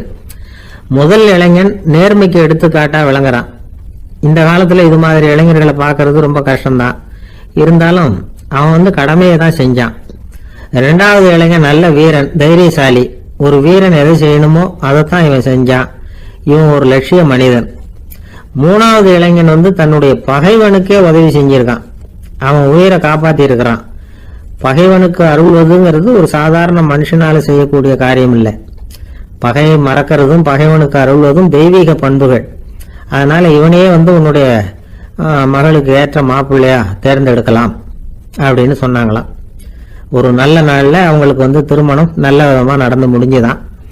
இது சுவாமி சின்மயானந்தர் சொல்லி இருக்கிற ஒரு கதை. இதுல இருந்து நாம புரிந்து கொள்ள வேண்டிய ஒரு கருத்து, நமக்கு கெடுதல் பண்ணவங்களுக்கும் நாம நல்லது செய்யணும். ஆனா நடைமுறையில அப்படி நம்மளால செய்ய முடியறதில்ல. அதுதான் சிக்கல். நம்மால் ஒருத்தங்கிட்ட கேட்டேன், ஏண்டா உன்னுடைய பகைவன் ஒருத்தன் அது மாதிரி ஒரு மலைப்பாத மதகு கட்டையில படுத்திருந்தா உடனே நீ என்ன நினைப்ப அப்படின்னு கேட்டோம். இது ஒரு அருமையான சந்தர்ப்பம்னு நினைப்பேன் அப்படின்னா. எதுக்குன்னு கேட்டோம். அவனை அந்த பக்கமா உருட்டி கீழே தள்ளுறதுக்கு அப்படின்னா. ஒரு ஊர்ல ஒரு பெரியவர் இருந்தார். அவர் ஒரு குரு. அவர் தொடர்ந்து தியான கூட்டங்கள் நடத்துவார். அந்த கூட்டத்துல கலந்துக்கிறதுக்காக பல ஊர்கள்ல இருந்து சீடர்கள் நிறைய பேர் வருவாங்க போவாங்க. ஒரு நாள் அங்க கூட்டம் நடந்துகிட்டு இருக்குது. அந்த சமயத்துல சீடர்கள்ல ஒருத்தன் என்னத்தையே திருடி விட்டான். மற்ற சீடர்கள் அதை கவனிச்சுட்டாங்க. இவன் ஆப்பிட்டுக்கிட்டான். கூட்டம் முடிஞ்ச பிற்பாடு இவன் திருடின விஷயத்த அந்த பெரியவர்கிட்ட போய் சொன்னாங்களாம். அவர் கவனத்துக்கு கொண்டுகிட்டு போனாங்க. ஆனால் அவர் இதை காதிலே போட்டுக்கல, கண்டுக்கவே இல்லை. போய் சொன்ன சீடர்களுக்கெல்லாம் ஏமாத்தமாக போயிட்டுது. என்ன இது, இவ்வளவு தூரம் நாம் கண்டுபிடிச்சி போய் சொல்கிறோம், அவர் கண்டுக்கவே மாட்டேங்கிறாரே அப்படின்னு ஒரு மாதிரி ஆயிட்டாங்க. இருந்தாலும் அதை பற்றி ஒன்றுமே சொல்லிக்கல, பேசாமல் இருந்துட்டாங்க. கொஞ்ச நாள் ஆச்சு. அதே ஆள் மறுபடியும் ஒரு திருட்டில் மாட்டிக்கிட்டான். சீடர்கள் மறுபடியும் அந்த குரு கிட்ட விஷயத்த சொன்னாங்க. அவர் அப்பவும் வழக்கம் போல சும்மாவே இருந்துட்டார். இவர் இப்படி இருக்கிறத பார்த்ததும் அந்த சீடர்களுக்கு கோபம் வந்துட்டுது. உடனே அந்த சீடர்கள்லாம் ஒன்று கூடி பேசினாங்களாம். எல்லாருமா சேர்ந்து ஒரு விண்ணப்பம் தயார் பண்ணாங்க. அதை குருநாதர்கிட்ட கொண்டுட்டு போய் கொடுத்தாங்க. அந்த விண்ணப்பத்தில் இவங்க என்ன எழுதியிருக்கிறாங்க தெரியுமா? குருநாதர் அவர்களே, உடனே திருடனவன் மீது சட்ட நடவடிக்கை எடுக்கணும். நீங்கள் அப்படி அவனை இங்கே சேர்க்கக்கூடாது. நீங்கள் சேர்த்தீங்கன்னா நாங்கள் இங்கே இருக்கிறத பற்றி யோசிக்க ஆரம்பிச்சிருவோம். அவனை இந்த மடத்தை விட்டே துரத்தி பண்ணணும். நீங்கள் அவனை வெளியில் அனுப்புங்க, இல்லைன்னா நாங்கள் அத்தனை பேரும் வெளியில் போயிடுறோம். இப்படி தான் அந்த விண்ணப்பத்தில் எழுதியிருக்கிறாங்க. குரு அந்த விண்ணப்பத்தை வாங்கி படித்து பார்த்தார். அதுக்கப்புறம் அதை எழுதின அத்தனை பேரையும் கூப்பிட்டாரு. எல்லாரும் இப்படி வாங்கன்னாரு. வந்தாங்க. இப்படி என் எதிரில் உட்காருங்கன்னார். உட்காந்தாங்க. அப்புறம் சொன்னார், இதை பாருப்பா, நீங்க எல்லாரும் புத்திசாலிகள், உங்களுக்கு எது நல்லது எது கெட்டதுங்கிறது நல்லா தெரியும். நீங்க மேற்கொண்டு ஏதாவது படிக்கணும்னு நினைச்சா வேற எங்க வேணும்னாலும் போகலாம், அதுக்கு நான் தடை சொல்ல மாட்டேன். ஆனா உங்களால குற்றம் சாட்டப்பட்ட அவன் இருக்கானே, அவன் எப்படின்னா அவனுக்கு எது நல்லது எது கெட்டதுங்கிறதெல்லாம் தெரியாது, அதனாலதான் திருடுறான். நீங்க சொல்றது மாதிரி அவனை அடிச்சு துரத்தி போடுறோம்னு வச்சுக்கோங்க, அவனுக்கு எப்படி நல்லது கெட்டது தெரியும்? அவனுக்கு அதை யார் சொல்லி கொடுக்கறது? அதனால இங்கேயே இருக்கட்டும், அதுதான் சரி. இதுக்காக நீங்க எல்லாரும் என்னை விட்டுட்டு போனாலும் சரி, அவனை நான் விரட்ட மாட்டேன் அப்படின்னு விட்டாரான். இவ்வளவையும் திருடனை அந்த சீடன் கேட்டுக்கிட்டே இருந்திருக்கான். அவன் கண்களில் கண்ணீர். அப்படியே எழுந்திரிச்சு வந்தான், குரு காலில் விழுந்தான். அவன் கண்ணீரில் அவனது தீமை கழுவப்பட்டது அப்படிம்பாங்க. அதாவது சீடர்களுக்கு அந்த குருவோட பெருமை அப்பதான் புரிஞ்சுதான். ஒரு நல்ல ஆசிரியர் இருக்காருன்னு வச்சுங்க, நல்லா படிக்கிற பையனுக்கு தான் பாடம் சொல்லி கொடுப்பேன்னா அது என்ன பெரிய விஷயமா? மோசமா படிக்கிறவனையும் மாத்தி காட்டுறேங்கிறது தான் பெருமை. இந்த காலத்து குரு ஒருத்தர் ஒரு ஆசிரமம் வச்சு நடத்திட்டு வந்தார். நிறைய பேர் தினம் வருவாங்க போவாங்க. ஒரு நாள் ஒருத்தன் வந்தான். அந்த குரு முன்னாடி போய் நின்னான். ஐயா, என்ன உங்க சீடனா ஏத்துக்கணும்னா. அந்த குரு நிமிர்ந்து பார்த்தார். உன்னுடைய நோக்கம் என்னன்னு கேட்டார். ஐயா, உங்ககிட்ட கொஞ்ச நாள் இருந்தேன்னா நல்ல பழக்க வழக்கங்களை கற்றுக்கலாம், அதுக்கப்புறம் வெளியில் போய் ஒரு நல்ல தொழில் தொடங்கி வாழ்க்கையில் முன்னுக்கு வரணுங்கிறது தான் என்னோட நோக்கம் அப்படின்னா. நீ சொல்கிறது சரி, ஆனால் உன்னால் இங்கே நல்ல பழக்க வழக்கங்களை கற்றுக்க முடியலேன்னு வச்சுக்கோ, அப்போ என்ன பண்ணுவேன் அப்படின்னு கேட்டார் அவர். அப்படி ஆச்சுன்னா என்ன, உங்களை மாதிரியே ஒரு ஆசிரமம் ஆரம்பித்து அதுக்கு குருவாக இருந்துட்டு போகிறேன் அப்படின்னு நானும். ஒரு ஆள் இருந்தார். அவர் தன்னை ஒரு குருன்னு சொல்லிக்கிட்டார். மௌன குரு, வாயே திறக்கிறது இல்லை. அவருக்கு 2 சீடர்கள் உண்டு. இவங்க தான் வர்றவங்க கிட்ட பேசுவாங்க, விளக்கம் கொடுப்பாங்க. ஒரு நாள் இந்த சீடர்கள் 2 பேரும் எங்கேயோ வெளியில் போயிட்டாங்க. அந்த நேரம் பார்த்து ஒருத்தர் அங்கே வந்தார். குரு கிட்ட போனார். குருவே, புத்தர்னா என்னன்னு கேட்டார். குருவுக்கு ஒன்றும் புரியல. அவர் உண்மையான குருவாக இருந்தாவில் புரியும். அவர் திருன்னு முழிக்க ஆரம்பிச்சிட்டார். இந்த நேரம் பார்த்து இந்த சீடர்களும் எங்கேயோ போயிட்டாங்களே, என்ன பண்ணுறது, உதவிக்கு யாராவது கிடைக்க மாட்டாங்களா அப்படின்னு அப்படியே சுற்றி பார்க்குறார். அங்கங்கே பார்க்குறார். வந்தவர் இதை கவனிச்சார். ஏதோ புரிஞ்சுக்கிட்ட ஒரு மாதிரி அடுத்த கேள்வி கேட்டார். தர்மம்னா என்ன சுவாமின்னார். குருவுக்கு ரொம்ப சங்கடமாக போச்சு. நம்ம நிலைமை இப்படி ஆகிட்டுதே, இக்கட்டில் மாட்டிக்கிட்டோமே அப்படின்னு நினச்சபடியே விட்டத்தை பார்த்தார். அப்புறம் குனிஞ்சு தரையை பார்த்தார். அப்படியே உட்காந்துக்கிட்டார். வந்தவர் உடனே அடுத்த கேள்விக்கு போயிட்டார். தியானம்னா என்ன சுவாமின்னார். பாவம் என்ன பண்ணுவார் அந்த குரு, பேசாமல் கண்ணை கெட்டியாக மூடிக்கிட்டார். இது ஏதுடா வம்பா போச்சுன்னு. இவர் இப்படி பண்ணால் கூட வந்தவர் சளைக்கல. இன்னொரு கேள்வியும் கேட்டார். ஆசீர்வாதம்னா என்ன அப்படின்னார். இவர் பார்த்தார். இப்படியே போனால் இவர் கேள்வி கேட்குறத நிறுத்த மாட்டார் அப்படின்னு நினச்சிக்கிட்டு எனக்கு ஒன்றுமே தெரியாதுங்கிற பாவனையில் 2 கையையும் விரித்து காட்டினார். வந்தவர் முகத்தில் மகிழ்ச்சி, மன நிறைவு, ஏதோ எல்லாம் புரிஞ்சுக்கிட்ட ஒரு மாதிரி அங்கேருந்து புறப்பட்டு போனார். வழியில் அந்த குருவோட சீடர்கள் 2 பேரையும் சந்திச்சார். உங்கள் குருவை தான் பார்த்துட்டு வரேன்னார் இவர். என்ன நடந்ததுன்னு கேட்டாங்க. இவர் விவரமாக சொல்கிறார். உங்கள் குரு எவ்வளவு பெரிய ஞானி தெரியுமா? புத்தர்னா என்னன்னு கேட்டேன், அதுக்கு அவர் அப்படியும் இப்படியும் பார்த்தார். அதுக்கு என்ன அர்த்தம் தெரியுமா? மக்கள் புத்தரை அங்கேயும் இங்கேயும் தேடுறாங்க, உண்மையில் அவர் அங்கேயும் இங்கேயும் தேடி கண்டுபிடிக்க முடியாது அப்படிங்கிறத அவர் செய்கை மூலம் உணர்த்தினார். அதுக்கப்புறம் தர்மம்னா என்னன்னு கேட்டேன். அவர் மேலையும் கீழையும் பார்த்து தர்மம் சமமானது, அதில் உயர்வு தாழ்வு இல்லைங்கிறத உணர்த்தினார். அதுக்கப்புறம் தியானம்னா என்னன்னு கேட்டேன். கண்ணை மூடிக்கிட்டார். கண்ணை மூடி காணுகிற அற்புதம் அது அப்படிங்கிறத புரிஞ்சுக்கிட்டேன். கடைசியாக ஆசீர்வதிக்கப்படுறது பற்றி கேட்டேன். கைகளை நீட்டி உதவுறது தான் அது அப்படிங்கிறத தன்னுடைய இருகை விரித்து உணர்த்தினார். எவ்வளோ பெரிய மகான் அவர் அப்படின்னு சொல்லிவிட்டு அவர் பாட்டு போயிட்டார். சீடர்கள் அதுக்கப்புறம் மெதுவாக குருக்கிட்ட சேர்ந்தாங்க. அவங்கள பார்த்ததும் குருவுக்கு கோபம் வந்துட்டுது. அடே பாவிகளா, எங்கடா போய் தொலைஞ்சிங்க, நான் ஒரு ஆளுகிட்ட மாட்டிக்கிட்டு என்ன பாடுபட்டிருக்கேன் தெரியுமான்னார். இது மாதிரி தான் நாம் சாதாரண மனிதர்களின் புற வேடங்களிலேயே மயங்கி போயிடுறோம். அவங்க பேச்சு, செய்கை, பார்வை இதிலெல்லாம் ஏதோ பெரிய தத்துவம் இருக்கிறதாக நினச்சிக்கிறோம். உண்மையிலேயே அந்த தத்துவங்கள் யாருக்கு சொந்தம்? அவங்களுக்கு இல்லை, நமக்கு தான் சொந்தம். நாம தானே அதை கற்பிச்சுக்கிட்டோம். நாம் அடையாளம் கண்டுக்கிறது இல்லை, நாம் யாருங்கிறது நமக்கு புரியறதில்ல. அதுதான் இன்றைக்கி நடக்கிறது. அதனால தான் அடுத்தவங்களை தேடி ஓடிக்கிட்டு இருக்கிறோம். சில வீடுகளில் கூட இது மாதிரி சைகைகள் உண்டு. சில குடும்ப தலைவர்கள் தினமும் காலையில் கண்ணை கெட்டியாக மூடிக்கிட்டு கை ரெண்டையும் சுத்தமாக விரித்து வச்சுக்கிட்டே உட்காந்து தியானம் பண்ணுறது வழக்கம். எதுக்காக அப்படி பண்ணுறீங்கன்னு ஒருத்தரை பார்த்து கேட்டேன். இந்த மாதம் வாங்கின சம்பளம் பூரா தீர்ந்து போச்சு, இனிமேல் என் கையில் சுத்தமாக ஒன்றும் இல்லை, புதுசாக எதுவும் செலவு வச்சுடாதே அப்படிங்கிறத அப்படி உள்ளங்கை ரெண்டையும் விரித்து காட்டி அவங்களுக்கு உணர்த்துறேன் அப்படின்னார். ஒருத்தன் வேகமாக ஓடி வந்தான். ஏப்பா அப்படி தலை தெறிக்க ஓடி வர்றேன்னு கேட்டேன். பின்னாடி துரத்திக்கிட்டு வருது சார் அப்படின்னா. ஏதாவது நாய் துரத்திக்கிட்டு வருது போல இருக்கு அப்படின்னு நினச்சி அவனுக்கு பின்னாடி பார்க்குறேன். கண்ணுக்கு எட்டின தூரம் வரைக்கும் எதுவுமே தெரியல. ஏன்பா எதுவும் ஒன்றை துரத்துறது மாதிரி தெரியலையேன்னு. நல்லா பாருங்கள் சார் அப்படின்னா. பார்த்துட்டு தான் சொல்கிறேன் என்ன. இதோ பாருங்கள் சார், இதுதான் என்னை துரத்துது அப்படின்னு அவன் காட்டுறான். அவன் சுட்டி காட்டின இடத்துல பார்த்தா அங்கே அவனுடைய நிழல் தான் தெரியுது. என்னப்பா சொல்கிற அப்படின்னு சொல்லி அவனை சந்தேகமாக பார்த்தேன். அதுக்கப்புறம் தான் அவன் விவரமாக பேசினான். சார், எனக்கு என் நிழலை கண்டா பிடிக்கிறதில்ல, எப்போ பார்த்தாலும் இது என்னையே பின்தொடர்ந்து வந்துக்கிட்டு இருக்குது, இதை என்னால் சகிக்கவே முடியல, இதை என்கிட்டேருந்து பிரிக்கிறதுக்கு எவ்வளவோ முயற்சிகள்லாம் பண்ணி பார்த்துட்டேன், முடியலன்னா. அப்படி என்னென்ன முயற்சிகள் பண்ணினேன் அப்படின்னு கேட்டேன். அவன் என்னென்ன செஞ்சாங்கிறத விவரமாக சொன்னான். அவன் என்ன பண்ணியிருக்கிறான், ஒரு பெரிய குழியை தோண்டி அதில் தன்னுடைய நிழலை புதைச்சிருவோம் அப்படின்னு முடிவு பண்ணிட்டு மண்வெட்டி எடுத்துக்கிட்டு தோட்டத்து பக்கம் போயிருக்கான். ஆழமாக ஒரு குழியை தோண்டியிருக்கான். குனிஞ்சு பார்க்குறான். அந்த குழிக்குள்ளே தன்னுடைய நிழல் தெரியுது. ஆஹா, இதுதான் சமயம், நிழல் இப்போ குழிக்குள்ளே இருக்குது, மண்ணை போட்டு மூடிவிடலாம் அப்படின்னு நினச்சிக்கிட்டு கொஞ்சம் மண்ணை அள்ளி போட்டான்.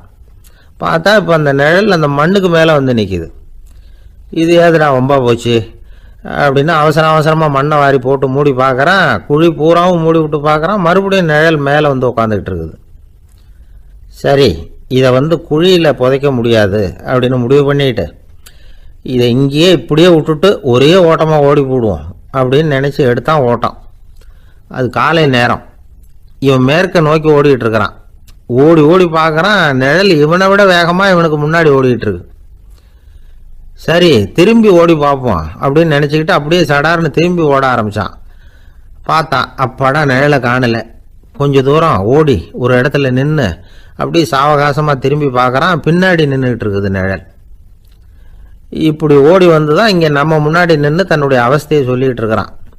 இந்த நிழலை துரத்துறது அல்லது வெட்டி விடுறது, இதுக்கு ஏதாவது வழி இருக்கா சொல்லுங்கள் சார் அப்படிங்கிறான். நமக்கு ஒன்றும் புரியல. அந்த நேரம் பார்த்து ஒரு பெரியவர் வந்தார். அவர்கிட்ட யோசனை கேட்டோம், என்ன செய்யலாம்னு. அவர் சொன்னார், இந்த பாருப்பா, நீ அங்கேயும் எங்கேயும் ஓடாத, அப்படியே கீழே படுத்துக்கொண்டார். அது நல்ல உச்சி வேலை. அவன் அப்படியே கீழே படுத்துக்கிட்டான். இப்போ அப்படி இப்படின்னு திரும்பி பார்க்குறான், நிழலை காணலை. அவன் இப்போ தான் நிம்மதியாக இருந்தான். இப்போ அந்த பெரியவர் சொன்னார், எல்லா மனிதர்களுமே இப்படி தான் ஓடிக்கிட்டு இருக்கிறாங்க. நான் எனது அப்படிங்கிற ஆணவம் தான் அவங்கள துரத்திக்கிட்டு இருக்கு. அதை விட்டுட்டு ஓடணும்னு நினைச்சாலும் அது முன்னாடி வந்து நிற்கிது. பரம்பொருளை நோக்கி ஓடுறப்போ இந்த ஆணவம் பின்னாடி வந்துவிடுது. பரிபூர்ண சரணாகதிங்கிற நிலையில் அது முழுசுமாக மறைஞ்சு விடுது. தன்னை உணர்கிற வேலை அது. அந்த நேரம் மனிதனுக்கு விடுதலை உணர்வு ஏற்படுகிற நேரம் அது. அப்படிப்பட்ட சுதந்திர மனிதர்களாக எல்லாரும் மாறி போயிட்டாங்கன்னா இந்த உலகமே இன்பமயம் அப்படின்னு ஒரு விளக்கம் கொடுத்தார் பெரியவர். நம்மால் ஒருத்தர் வேகமாக ஓடி வந்துக்கிட்டு இருந்தான். ஏன்டா அப்படி ஓடி வர்ற அப்படின்னு கேட்டார் எதிரில் வந்தவர். ஆசை துரத்துது, அதுதான் ஓடி வர்றேன்னா. உனக்கு என்ன ஆசைன்னு கேட்டார். எனக்கு ஒன்றும் ஆசை இல்லைங்க, என்னை எப்படியாவது பிடிச்சுடணும்னு போலீஸ்காரங்களுக்கு ஆசை. அந்த ஆசை இப்போ என்னை துரத்தி பின்னாடி வந்துக்கிட்டு இருக்குது, அதுதான் தப்பிச்சு வந்துக்கிட்டு இருக்கிறேன். குறுக்க நிற்காதீங்க சார், வழியை விடுங்க அப்படின்னு சொல்லிவிட்டு வேகமாக ஓடி மறைஞ்சான். எனக்கு வாழ்க்கையில் ஒரே ஒரு ஆசை தான் சார் அப்படின்னார் ஒருத்தர். அது என்னன்னு கேட்டேன். ஆசைகளை ஒழிச்சுடணுங்கிறது தான் என்னோட ஆசை அப்படின்னார். இப்படி ஆசைகளை ஒழிக்க வேண்டும் அப்படிங்கிறதையே ஒரு ஆசையாக கொள்வது அபத்தம் அப்படிங்கிறார் ஒரு பெரியவர். இது மாதிரி ஆசைகளை ஒழிக்க ஆசைப்பட்டா அந்த நோக்கம் நிறைவேறாதான். அந்த முயற்சியால் புதுசாக சில துன்பங்கள் தான் சேருமா. அதில் புதுசாக ஒரு ஆசை தலை தூக்கும் அப்படிங்கிறார் அவர். ஆசைகளை தானாக விழ வச்சுடலாம். அதுக்கு வழி என்ன தெரியுமா? எந்த ஒரு ஆசையையுமே பூரணமாக நிறைவேற்றி கொள்ள முடியாதுங்கிறத உணரணும். அதை உணர்ந்தா ஆசைகள் தானாக விழுந்துடும். அதை விட்டுட்டு ஆசைகளை விட்டுடணுங்கிறதையே ஒரு ஆசையாக வச்சுக்கிட்டு அதுக்காக கடுமையாக முயற்சிகளையும் செஞ்சுக்கிட்டு நான் ஆசைகளை விட்டுட்டு ஞானோதயம் அடையிறதுக்கு கடுமையாக முயற்சி பண்ணிகிட்டு இருக்கிறேன் சார் அப்படின்னு சொல்லிக்கிட்டு இருந்தால் எந்த காலத்துலேயும் ஞானோதயம் வரப்போகிறதில்ல. அதுக்கு பதிலாக துன்பம்தான் வந்து சேரும் அப்படிங்கிறது அவரோட கருத்து. எந்த ஒரு ஆசையையும் பூரணமாக நிறைவேற்றி கொள்ள முடியாது அப்படிங்கிறத உணரணும். ஒரு ராஜா, அவர் மனசில் அமைதி இல்லை, எப்பவும் கஷ்டப்பட்டுக்கிட்டே இருந்தார். இந்த துன்பத்தை போக்குறதுக்கு பல வழிகளில் என்னென்னமோ முயற்சியெல்லாம் பண்ணி பார்த்தார், ஒன்றும் சரியாக வரல. கடைசியாக ஒரு காரியம் பண்ணார். அதாவது ஒரு வேதாந்தியை தேடிட்டு போனார். அவரை பார்த்து கேட்டார், ஐயா, என்னுடைய துன்பங்கள்லேருந்து நான் வந்து விடுபடணும், அதுக்கு சுலபமாக ஏதாவது ஒரு வழி இருந்தால் சொல்லுங்களேன் அப்படின்னு கேட்டுக்கிட்டார். அதுக்கு அந்த வேதாந்தி சொன்னார், அதுக்கு ஒரு வழி சொல்கிறேன், அது மாதிரி செய். அதாவது உன்னுடைய ராஜ்யத்துக்குள்ள போதுங்கிற மனசோட வாழுற ஒருத்தனை கண்டுபிடிக்கணும். அப்படி கண்டுபிடிச்சி அவனுடைய சட்டையை வாங்கி நீ போட்டுக்கணும். அப்படி போட்டுக்கிட்டா உன்னுடைய துன்பம் தீர்ந்துரும் அப்படின்னார். உடனே ராஜாவுக்கு ரொம்ப மகிழ்ச்சி. அரண்மனையில் இருந்த அத்தனை பேரையும் ஆளுக்கு ஒரு பக்கமாக அனுப்புனார், தேட சொன்னார். போதுங்கிற மனசுடைய ஒருத்தனை கண்டுபிடிச்சி கொண்டுகிட்டு வாங்க அப்படின்னார். எங்கெங்கேயோ தேடி கடைசியாக ஒரு ஆளை கண்டுபிடிச்சாங்க. அவன் போதுங்கிற மனசோட இருக்கிறவன் தான். ஆனால் அவன்கிட்ட சட்டை எதுவும் இல்லை. இடையில கட்டியிருக்கிற துண்டே போதுங்கிற மனசோடு அவன் வாழ்ந்துக்கிட்டு இருக்கிறான். சட்டை இருந்தாவில் ராஜா வாங்கி மாட்டிக்க முடியும். அந்த வேதாந்தி ஏன் அப்படி சொன்னாருங்கிறதுக்கான அர்த்தம் இப்போ தான் ராஜாவுக்கு புரிஞ்சுதான். இது வரைக்கும் சொன்னதெல்லாம் ஞான மார்க்கத்தை தேடிக்கிறவனுக்கான உள்ள தகவல்.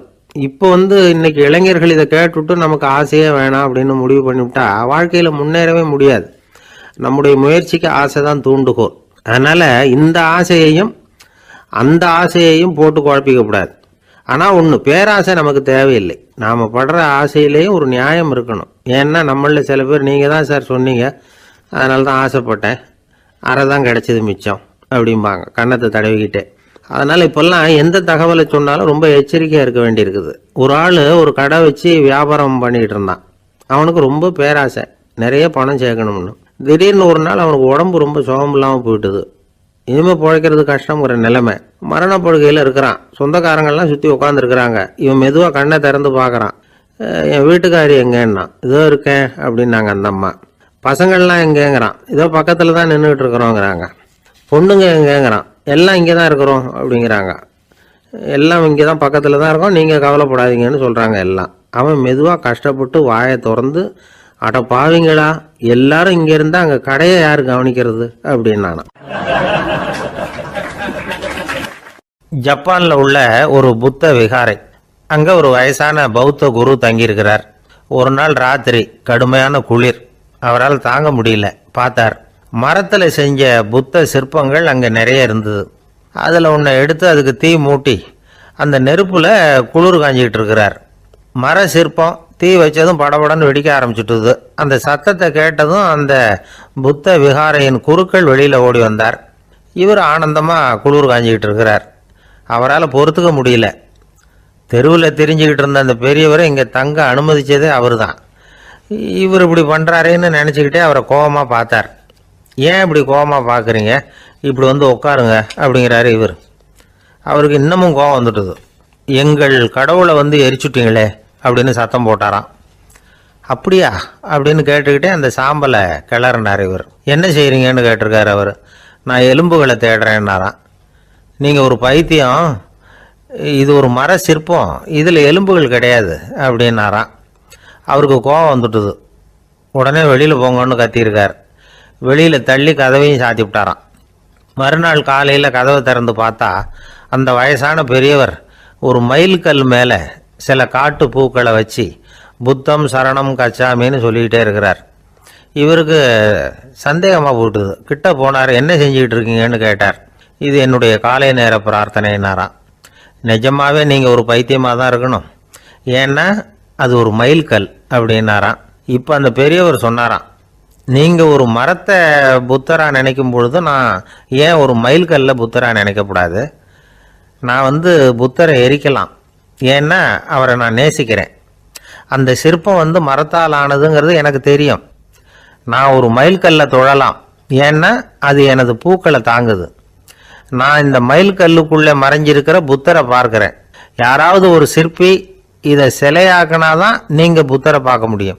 அன்னைக்கு ரொம்ப குளிராக இருந்தது. நான் எனக்குள்ளே இருக்கிற புத்தரையும் பாதுகாக்கணும். உள்ளே இருக்கிற புத்தரை காப்பாத்துறதுக்காக வெளியில உள்ள புத்தரை எரிக்கலாம், அதுல ஒன்றும் தப்பு இல்லை. அது அவருடைய போதனையிலேயே இருக்கு. உனக்குள் ஜோதியாக இரு அப்படிங்கிறது அவருடைய போதனை.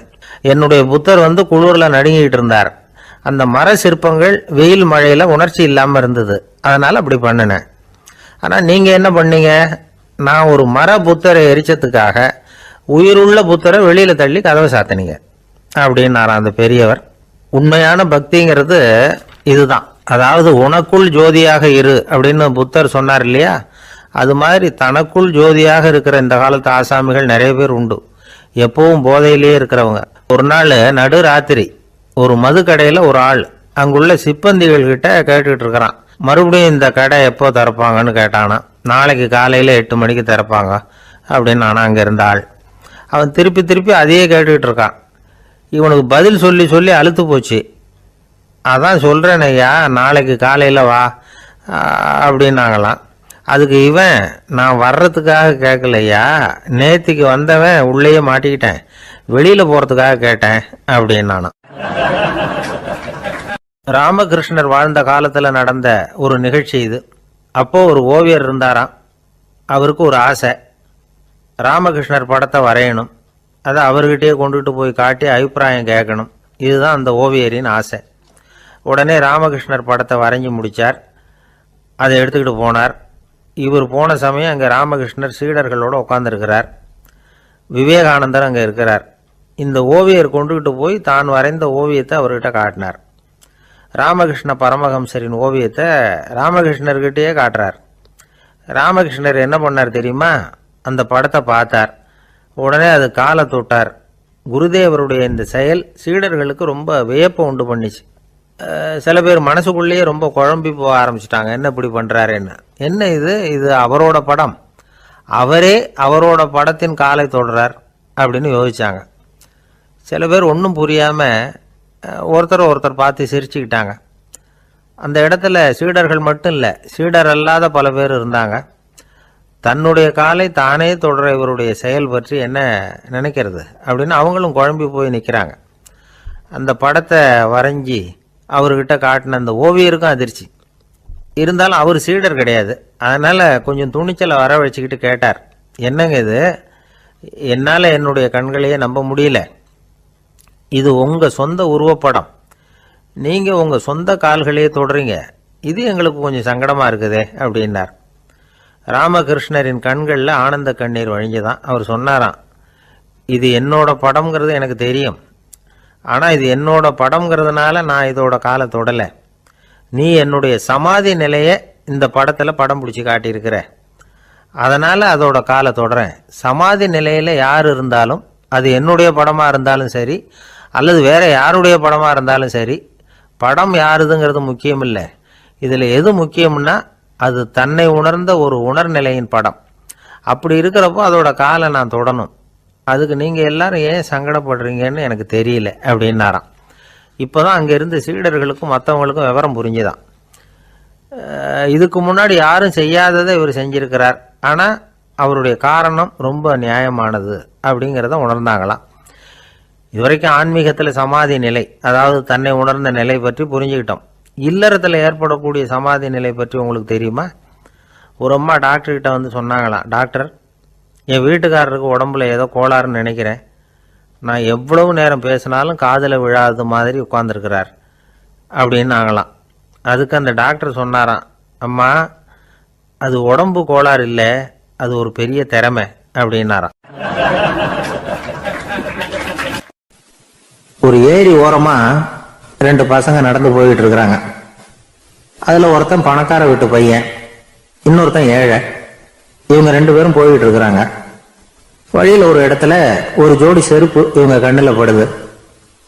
ஒரு விவசாயி அந்த செருப்பை அங்க விட்டுட்டு பக்கத்துல இருந்த ஏரியில கை காலை கழுவிட்டு இருக்கிறார். உடனே அந்த பணக்கார பையனுக்கு ஒரு ஐடியா. அவன் சொன்னானா, டேய், இப்போ ஒரு வேடிக்கை செய்யலாம், அந்த செருப்பு 2ஐயும் தூக்கி எட்டத்துல வீசி எரிஞ்சிருவோம். அந்த ஆள் வந்து பார்த்துட்டு செருப்பை தேடி அல்லாடுவான், அங்கேயும் இங்கேயும் ஓடுவான், திரு திருன்னு முழிப்பான். அதை பார்த்து நாம ரசிக்கலாம், நல்ல தமாஷா இருக்கும் அப்படின்னு இருக்கான். இப்படி சொல்லிவிட்டு அந்த செருப்புகளை தூக்கத்துக்கு போனானா. கொஞ்சம் பொறு அப்படின்னானா அந்த ஏழை பையன். ஏன்னு கேட்டிருக்கான் அவன். இப்போ அந்த ஏழை பையன் சொன்னானா, நீ சொல்றது ஒன்றும் வேடிக்கை கிடையாது. உன்னோட செருப்பு தொலைஞ்சா உன் அப்பா உடனே உனக்கு வேற செருப்பு வாங்கி கொடுத்துருவார். ஆனா அந்த ஆளுக்கு இந்த செருப்பு தொலைஞ்சதுன்னா வேற புதுசா வாங்கறதுக்கு வாயையும் வயத்தையும் கட்டி பணத்தை சேர்க்க வேண்டியிருக்கும். அதனால நான் ஒரு வேடிக்கை சொல்றேன், அது மாதிரி செய், அது இன்னமும் தமாஷா இருக்கும் அப்படின்னு நானா. எப்படி அது சொல்லுன்னு இருக்கான் அவன். செருப்பு ரெண்டும் அது இருக்கிற இடத்துலயே இருக்கட்டும். உன் சட்டப்பையிலிருந்து ஒரே ஒரு ரூபாய் நாணயத்தை எடு, அதை அந்த செருப்பு மேல அதோட குதிகால் பகுதியில வச்சுட்டு நாம 2 பேரும் அந்த மரத்துக்கு பின்னாடி ஓடி போய் மறைஞ்சு நின்னுக்குவோம். அப்புறம் பாரு வேடிக்கைய அப்படின்னா. அதே மாதிரி ரூபா காசு செருப்பு மேல வச்சுட்டு இவங்க 2 பேரும் மறைஞ்சு நின்னுக்கிட்டாங்க. கொஞ்ச நேரத்துல அந்த விவசாயி வந்தார். காலில் உள்ள மண்ணை தட்டிவிட்டு செருப்பை மாட்டுறதுக்காக போனார். அங்கிருந்த காசு கண்ணுல போட்டுட்டுது. அவருக்கு ஆச்சரியமா போச்சு. அதை கையில எடுத்து பாக்குறார். 4 பக்கமும் திரும்பி திரும்பி பாக்குறார், யார் இதை வச்சிருப்பான்னு. கடைசியில ஆகாயத்தை பாக்குறார். ஆண்டவா, இது உன்னோட கருணை தான். நீதான் யாரோ புண்ணியவான் மனசுல தர்மம் பண்ற எண்ணத்தை உண்டாக்கி இருக்கிற. அந்த புண்ணியவான் நல்லா இருக்கணும் அப்படின்னு வாழ்த்தி அந்த காசை கண்ணுல ஊத்திக்கிட்டாராம். மறைஞ்சிருந்து பார்த்துக்கிட்டு இருந்த ஏழை பையன் இப்படி சொன்னான், பாத்தியா, உன்னை புண்ணியவான்னு வாழ்த்தி விட்டு போறார் அந்த ஆள். அவருக்கும் சந்தோஷம், அதை பார்த்து நமக்கும் சந்தோஷம். உனக்கு ரூபாங்கிறது ஒரு பெரிய விஷயம் இல்லை, ஆனா அதனால நமக்கு கிடைச்சிருக்கிற மகிழ்ச்சி ரொம்ப உயர்வானது அப்படின்னு நானும். வேடிக்கையும் கிண்டலும் இது மாதிரி அடுத்தவங்களுக்கு இடைஞ்சலா இல்லாம இருக்கணும் அப்படிங்கிறார் கலைவாணர். ஆனா பாருங்க, அவருக்கே இடைஞ்சலா வர்ற விஷயங்களை கூட அவர் வேடிக்கையா தான் எடுத்துக்கிட்டாராம். ஒரு தடவை ஒருத்தர் கலைவாணர் கிட்ட வந்து, ஐயா, என் குழந்தை செத்து போச்சு அப்படின்னு சொல்லி அழுதாராம். உடனே இவர் அவருக்கு 100 ரூபாய் பணத்தை கொடுத்து, இந்தாங்க அடக்கம் செய்யுங்க அப்படின்னு சொல்லி அனுப்பி வச்சாராம். 1 வருஷம் கழிச்சு மறுபடியும் அதே ஆள் வந்திருக்கார். இவர் மறந்துருப்பாருங்கிற நினைப்புல, அண்ணே என் குழந்தை இறந்து போச்சுண்ணே அப்படின்னாராம். இவர் மறுபடியும் 100 ரூபாய் கொடுத்து ஆறுதல் சொல்லி அனுப்பி வச்சாராம். 7-8 மாசம் கழிச்சு மறுபடியும் அதே ஆள் வந்திருக்கார். அவர் வாயை திறக்கிறதுக்கு முன்னாடியே இவர் 100 ரூபாய் அவர் கையில வச்சு, போன 2 தடவை தான் குழந்தை செத்து போச்சு, இந்த தடவையாவது அதை சாகாம காப்பாத்தி விடு அப்படின்னு சொல்லி அனுப்பி வச்சாரா. அதுக்கப்புறம் அந்த ஆள் வர்றதே இல்லையா. எனக்கு தெரிஞ்ச ஒருத்தர் இருக்கார். அவரு ஒரு பெரிய காவல்துறை அதிகாரி, ரொம்ப கண்டிப்பானவர். அவரை கண்டாவே எல்லாரும் பயப்படுவாங்க. அப்படிப்பட்டவர் வீட்டுக்கு போனா அப்படியே அடியோட மாறிடுவார். அங்க போய் பாத்தீங்கன்னா குழந்தைகளோட குழந்தையா அவர் விளையாடிக்கிட்டு இருப்பார். அலுவலக சமயத்துல பாத்தீங்கன்னா குதிரை முதுகுல அவர் உட்கார்ந்துருப்பார். வீட்டுல பாத்தீங்கன்னா அவரு முதுகுல குழந்தை உட்காந்துருக்கும். அவரு குதிரை மாதிரி போயிட்டு இருப்பார். இது எப்படிங்க முடியுது உங்களால அப்படின்னு கேட்டாங்க. அது ஒண்ணுமில்ல, இங்க வீட்டுக்கு வந்த உடனே என்னோட மனசை தனியா எடுத்து வச்சிருவேன் அப்படின்னார். அது என்னங்க உங்க சட்டப்பையிலியா இருக்குது மனசு, அது தனியா எடுத்து வைக்கிறதுக்கு அப்படின்னு கேட்டாங்க. அப்படி இல்லைங்க, இது ஒரு பயிற்சி, மனப்பயிற்சி, அவ்வளவுதான் அப்படின்னார். இப்படி சமயம் பார்த்து மனசை தனியா வச்சுவிட தெரிஞ்சவங்க வாழ்க்கையில எப்பவும் உற்சாகமா இருப்பாங்க அப்படிங்கிறது பெரியவங்க கருத்து. ஒரு டாக்டர் ஆஸ்பத்திரியில் இருக்கிற வரைக்கும் டாக்டரா இருக்கலாம். அவர் மனைவிகிட்டையும் அவர் டாக்டரா இருக்க வேண்டிய அவசியம் இல்லை. ஒரு வக்கீல் கோர்ட்ல இருக்கிற வரைக்கும் வக்கீலா இருக்கலாம். வீட்டுக்கு வந்ததுக்கு அப்புறமும் வக்கீலா இருக்க வேண்டிய அவசியம் கிடையாது. வீட்டுல குழந்தைகள் கிட்ட விளையாடும் பொழுதும் அதுகள் கிட்ட ஃபீஸ் கேட்டுக்கிட்டு இருக்கக்கூடாது. நாம எப்படி இருக்கணும்னு பெரியவங்க சொல்றாங்கன்னா, மனசோட சேரப்படாதான். அப்படி சேராம வாழ்க்கையை கவனிக்கணுமா. மனசை அப்படியே தனியா எடுத்து பக்கத்துல வச்சுடணும். அப்படின்னா அதை அப்படியே தூக்கி எறிஞ்சுடு அப்படின்னு அர்த்தம் இல்லை. ஏன்னா மனசுங்கிறது நமக்கு உபயோகப்படக்கூடிய ஒண்ணுதான். எப்ப எப்போ அது தேவையோ அப்பப்போ எடுத்து உபயோகப்படுத்திக்கணும். தேவைப்படுறப்போ எடுத்து கண்ணாடியை மாட்டிக்கிறோம்ல, படிக்கும் பொழுது கண்ணாடி தேவைப்படுது, எடுத்து மாட்டிக்கிறோம் இல்லையா. அது மாதிரி கணக்கு போடுறதுக்கு மனசு தேவை. கடைக்கு போய் ஒரு பொருள் வாங்குறோம், காசு கொடுக்குறோம், மீதி சில்லறை சரியா இருக்கா அப்படின்னு எண்ணி பார்த்து வாங்க வேண்டியிருக்கு. அந்த சமயத்துல மனசை எடுத்து தனியா வச்சுட்டேன் அப்படின்னு சொல்லிட்டு இருக்க கூடாது. பரீட்சைக்கு படிக்க வேண்டியிருக்குது, படிச்சதையெல்லாம் அப்படியே நினைவுல வச்சுக்க வேண்டியிருக்கு. அந்த சமயத்துல மனசை தூக்கி எறிஞ்சுட்டேன் சார் அப்படின்னு சொல்லிட்டு இருக்க கூடாது. அப்படி சொன்னா பரீட்சை நம்மளை தூக்கி எறிஞ்சிடும். அதனால தேவைப்படுறப்போ மனசை உபயோகப்படுத்தணும், தேவையில்லாதப்போ அது தனியா ஓய்வு எடுத்துக்க விட்டுடணும். இப்படி நாம பழக்கப்படுத்திக்கிட்டா வாழ்க்கைங்கிறது நமக்கு புதுசா தெரியுமா. மனசுக்கும் ஒரு சக்தி கிடைக்கும். எந்திரங்களுக்கு ஓய்வு கொடுக்கற மாதிரி மனசுக்கும் ஓய்வு கொடுக்கணும், இல்லைன்னா அது களைச்சு போயிடும். குழந்தைகள் மனசை சுமந்துகிட்டு இருக்கிறது இல்ல, இது முதியவர்கள் குழந்தைகள் கிட்ட இருந்து கத்துக்க வேண்டிய ஒரு பாடம். ஆனாலும் இந்த கால குழந்தைகள் கிட்ட ரொம்ப எச்சரிக்கையா இருக்க வேண்டியிருக்கு. ஒரு தாத்தாவும் பேரனும் விளையாடிக்கிட்டு இருக்கிறாங்க. தாத்தா, எனக்கு சைக்கிள் ஓட்ட கத்து கொடு அப்படிங்கிறான் பேரன். சைக்கிள் உயரம் கூட இல்ல, அதுக்குள்ள சைக்கிள் ஓட்டணுமா அப்படின்னாரு தாத்தா. ஏன் தாத்தா, ரயில் ஓட்டுறாரு, அவர் என்ன ரயில் நீளமா இருக்கார் அப்படின்னு கேட்டானா அந்த பையன். இருக்கிறாங்க. அந்த வழியா போறவங்க வர்றவங்க எல்லாம் அந்த இடத்துல நின்று அது என்ன மண்டபம் அப்படின்னு விசாரிக்க ஆரம்பிச்சாங்க. அந்த அப்பாவும் பிள்ளையும் தான் வர்றவங்களுக்கு எல்லாம் விவரம் சொல்லிட்டு இருக்கிறாங்க. அதாவது இந்த இடத்துல ஒரு பெரிய மகான் சமாதி ஆயிருக்கார், அவர் சமாதியான இடத்துல இந்த நினைவு மண்டபத்தை கட்டி இருக்கிறோம் அப்படின்னாங்க. ஊரு பூரா இந்த செய்தி பரவிச்சு. நிறைய பேர் அந்த இடத்தை தேடி வர ஆரம்பிச்சாங்க. இங்க கொஞ்ச நேரம் உட்காந்துட்டு போனா மனசுக்கு ஒரு நிம்மதி கிடைக்குது அப்படின்னாங்க. அங்க இருந்த உண்டியல்ல நிறைய காசு போட்டுட்டு போறாங்க. பணம் கிடுகிடுன்னு நிறைய சேர ஆரம்பிச்சுட்டுது. பணம் நிறைய சேர்ந்த உடனே அந்த அப்பாவுக்கும் பிள்ளைக்கும் தகராறு வந்துட்டுது. பணம் சேர்ந்தாலே சொத்து தகராறு வரத்தானே செய்யும், அது மாதிரி வந்துட்டுது. பையன் அடிக்கடி நிறைய பணம் கேட்க ஆரம்பிச்சான். அப்பா பார்த்தார், யோசனை பண்ணார், ஒரு முடிவுக்கு வந்தார். ஒரு நாள் பையனை கூப்பிட்டார். இதை பாருப்பா, நமக்குள்ள தகராறு வேணாம். அப்பாவும் பிள்ளையும் இப்படி சண்டை போட்டுக்கிட்டா பாக்குறவங்க தப்பா நினைப்பாங்க. அதனால நமக்குள்ள சமரசமா இதை தீர்த்துக்குவோம், என்ன சொல்ற அப்படின்னாரு அப்பா. சரி நான் பையன். உடனே அந்த அப்பா என்ன பண்ணார் தெரியுமா, மகன் கிட்ட கொஞ்சம் பணத்தை கொடுத்தார், தன்கிட்ட இருந்த ஒரு கழுதையையும் கொடுத்தார். இதை வச்சு நீ பொழைச்சுக்கோ அப்படின்னு சொல்லி அனுப்பி வச்சுட்டார். மகன் அந்த கழுதையை இழுத்துக்கிட்டு அடுத்த ஊருக்கு போனான். வழியிலேயே அந்த கழுதை செத்து போச்சு. உடனே என்ன பண்ணலாம்னு யோசனை பண்ணான். ஒரு ஐடியா வந்தது. அந்த கழுதைய ஒரு சாலை ஓரமா புதைச்சான். கையில் இருந்த பணத்தை வச்சு அந்த இடத்துல ஒரு கல் மண்டபம் கட்டினான். அந்த வழியா 2 பேர் வந்தாங்க. இது என்ன மண்டபம்னு விசாரிச்சாங்க. இந்த இடத்துல ஒரு பெரிய மகான் சமாதி ஆயிருக்கிறார் அப்படின்னா. இந்த செய்தி ஊர் பூரா பரவ ஆரம்பிச்சுட்டுது. நிறைய பேர் வந்து போக ஆரம்பிச்சாங்க.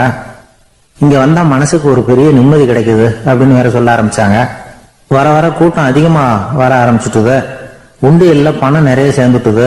நகையெல்லாம் கூட கழட்டி காணிக்கையா போட ஆரம்பிச்சுட்டாங்க. அப்பாவை விட மகன் பெரிய ஆளாயிட்டான். இதை கேள்விப்பட்டார் அப்பா. பையனை பார்த்துட்டு வரலாம்னு ஒரு நாள் புறப்பட்டு வந்தார். பையன் ஓஹோன்னு இருக்கிறான். பங்களா, காரு எல்லாம் வந்துட்டுது. எப்படிடா இந்த அளவுக்கு ஆனே அப்படின்னு விசாரிச்சார். அப்பா, எல்லாம் உங்க ஆசீர்வாதம் தான். நீங்க கொடுத்த மூலதனத்தை வச்சுதான் இவ்வளவும் சம்பாதிச்சேன் அப்படின்னு நான் பையன். அது எப்படிடான்னு விசாரிச்சார். அப்பா, நீங்க ஒரு கழுத குட்டியும் கொஞ்சம் பணமும் என்கிட்ட கொடுத்து அனுப்பி வச்சுங்க, அதை எடுத்துக்கிட்டு வந்தேன். வர்ற வழியில அந்த கழுதை செத்து போச்சு. உடனே யோசனை பண்ணேன், அந்த கழுதையை இந்த இடத்துல புதைச்சேன். கையில் இருந்த பணத்தை வச்சு மண்டபம் கட்டினேன். மகான் ஒருத்தர் சமாதி ஆயிருக்கார் அப்படின்னு வதந்தியை கிளப்பி விட்டேன். ஜனங்கள்லாம் ஏமாந்து போய் காசை கொண்டாந்து போட ஆரம்பிச்சுட்டாங்க. நான் பொழைச்சிக்கிட்டு இருக்கிறேன் அப்படின்னா. இப்பதான்டா நீ என் புள்ள அப்படின்னு சொல்லி சந்தோஷப்பட்டாரான் அந்த அப்பா. ஏன் அப்படி சொல்றீங்கன்னு கேட்டிருக்கான் பையன்.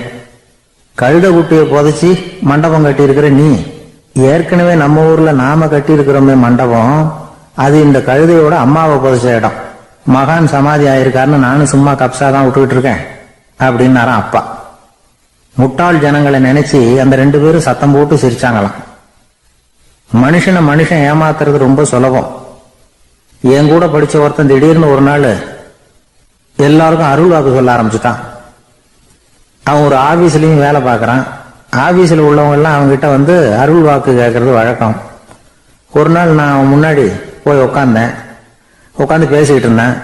அப்போ அதே ஆபீஸ்ல வேலை பார்க்கிற ஒருத்தர் அவங்ககிட்ட சுவாமி, என் மேஜையில வச்சிருந்த பேனா திடீர்னு காணாம போட்டுது, அது திரும்ப கிடைக்குமா எனக்கு அப்படின்னு கேட்டார். இவன் கண்ணை உருட்டி பார்த்துட்டு, அது உனக்கு கிடைக்காது, புதுசா வேற ஒண்ணு வாங்கிக்கப்போ அப்படின்னா. சரின்னு அவர் போயிட்டார். அவர் போனதுக்கு அப்புறம் நான் மெதுவா இவனை பார்த்து, அது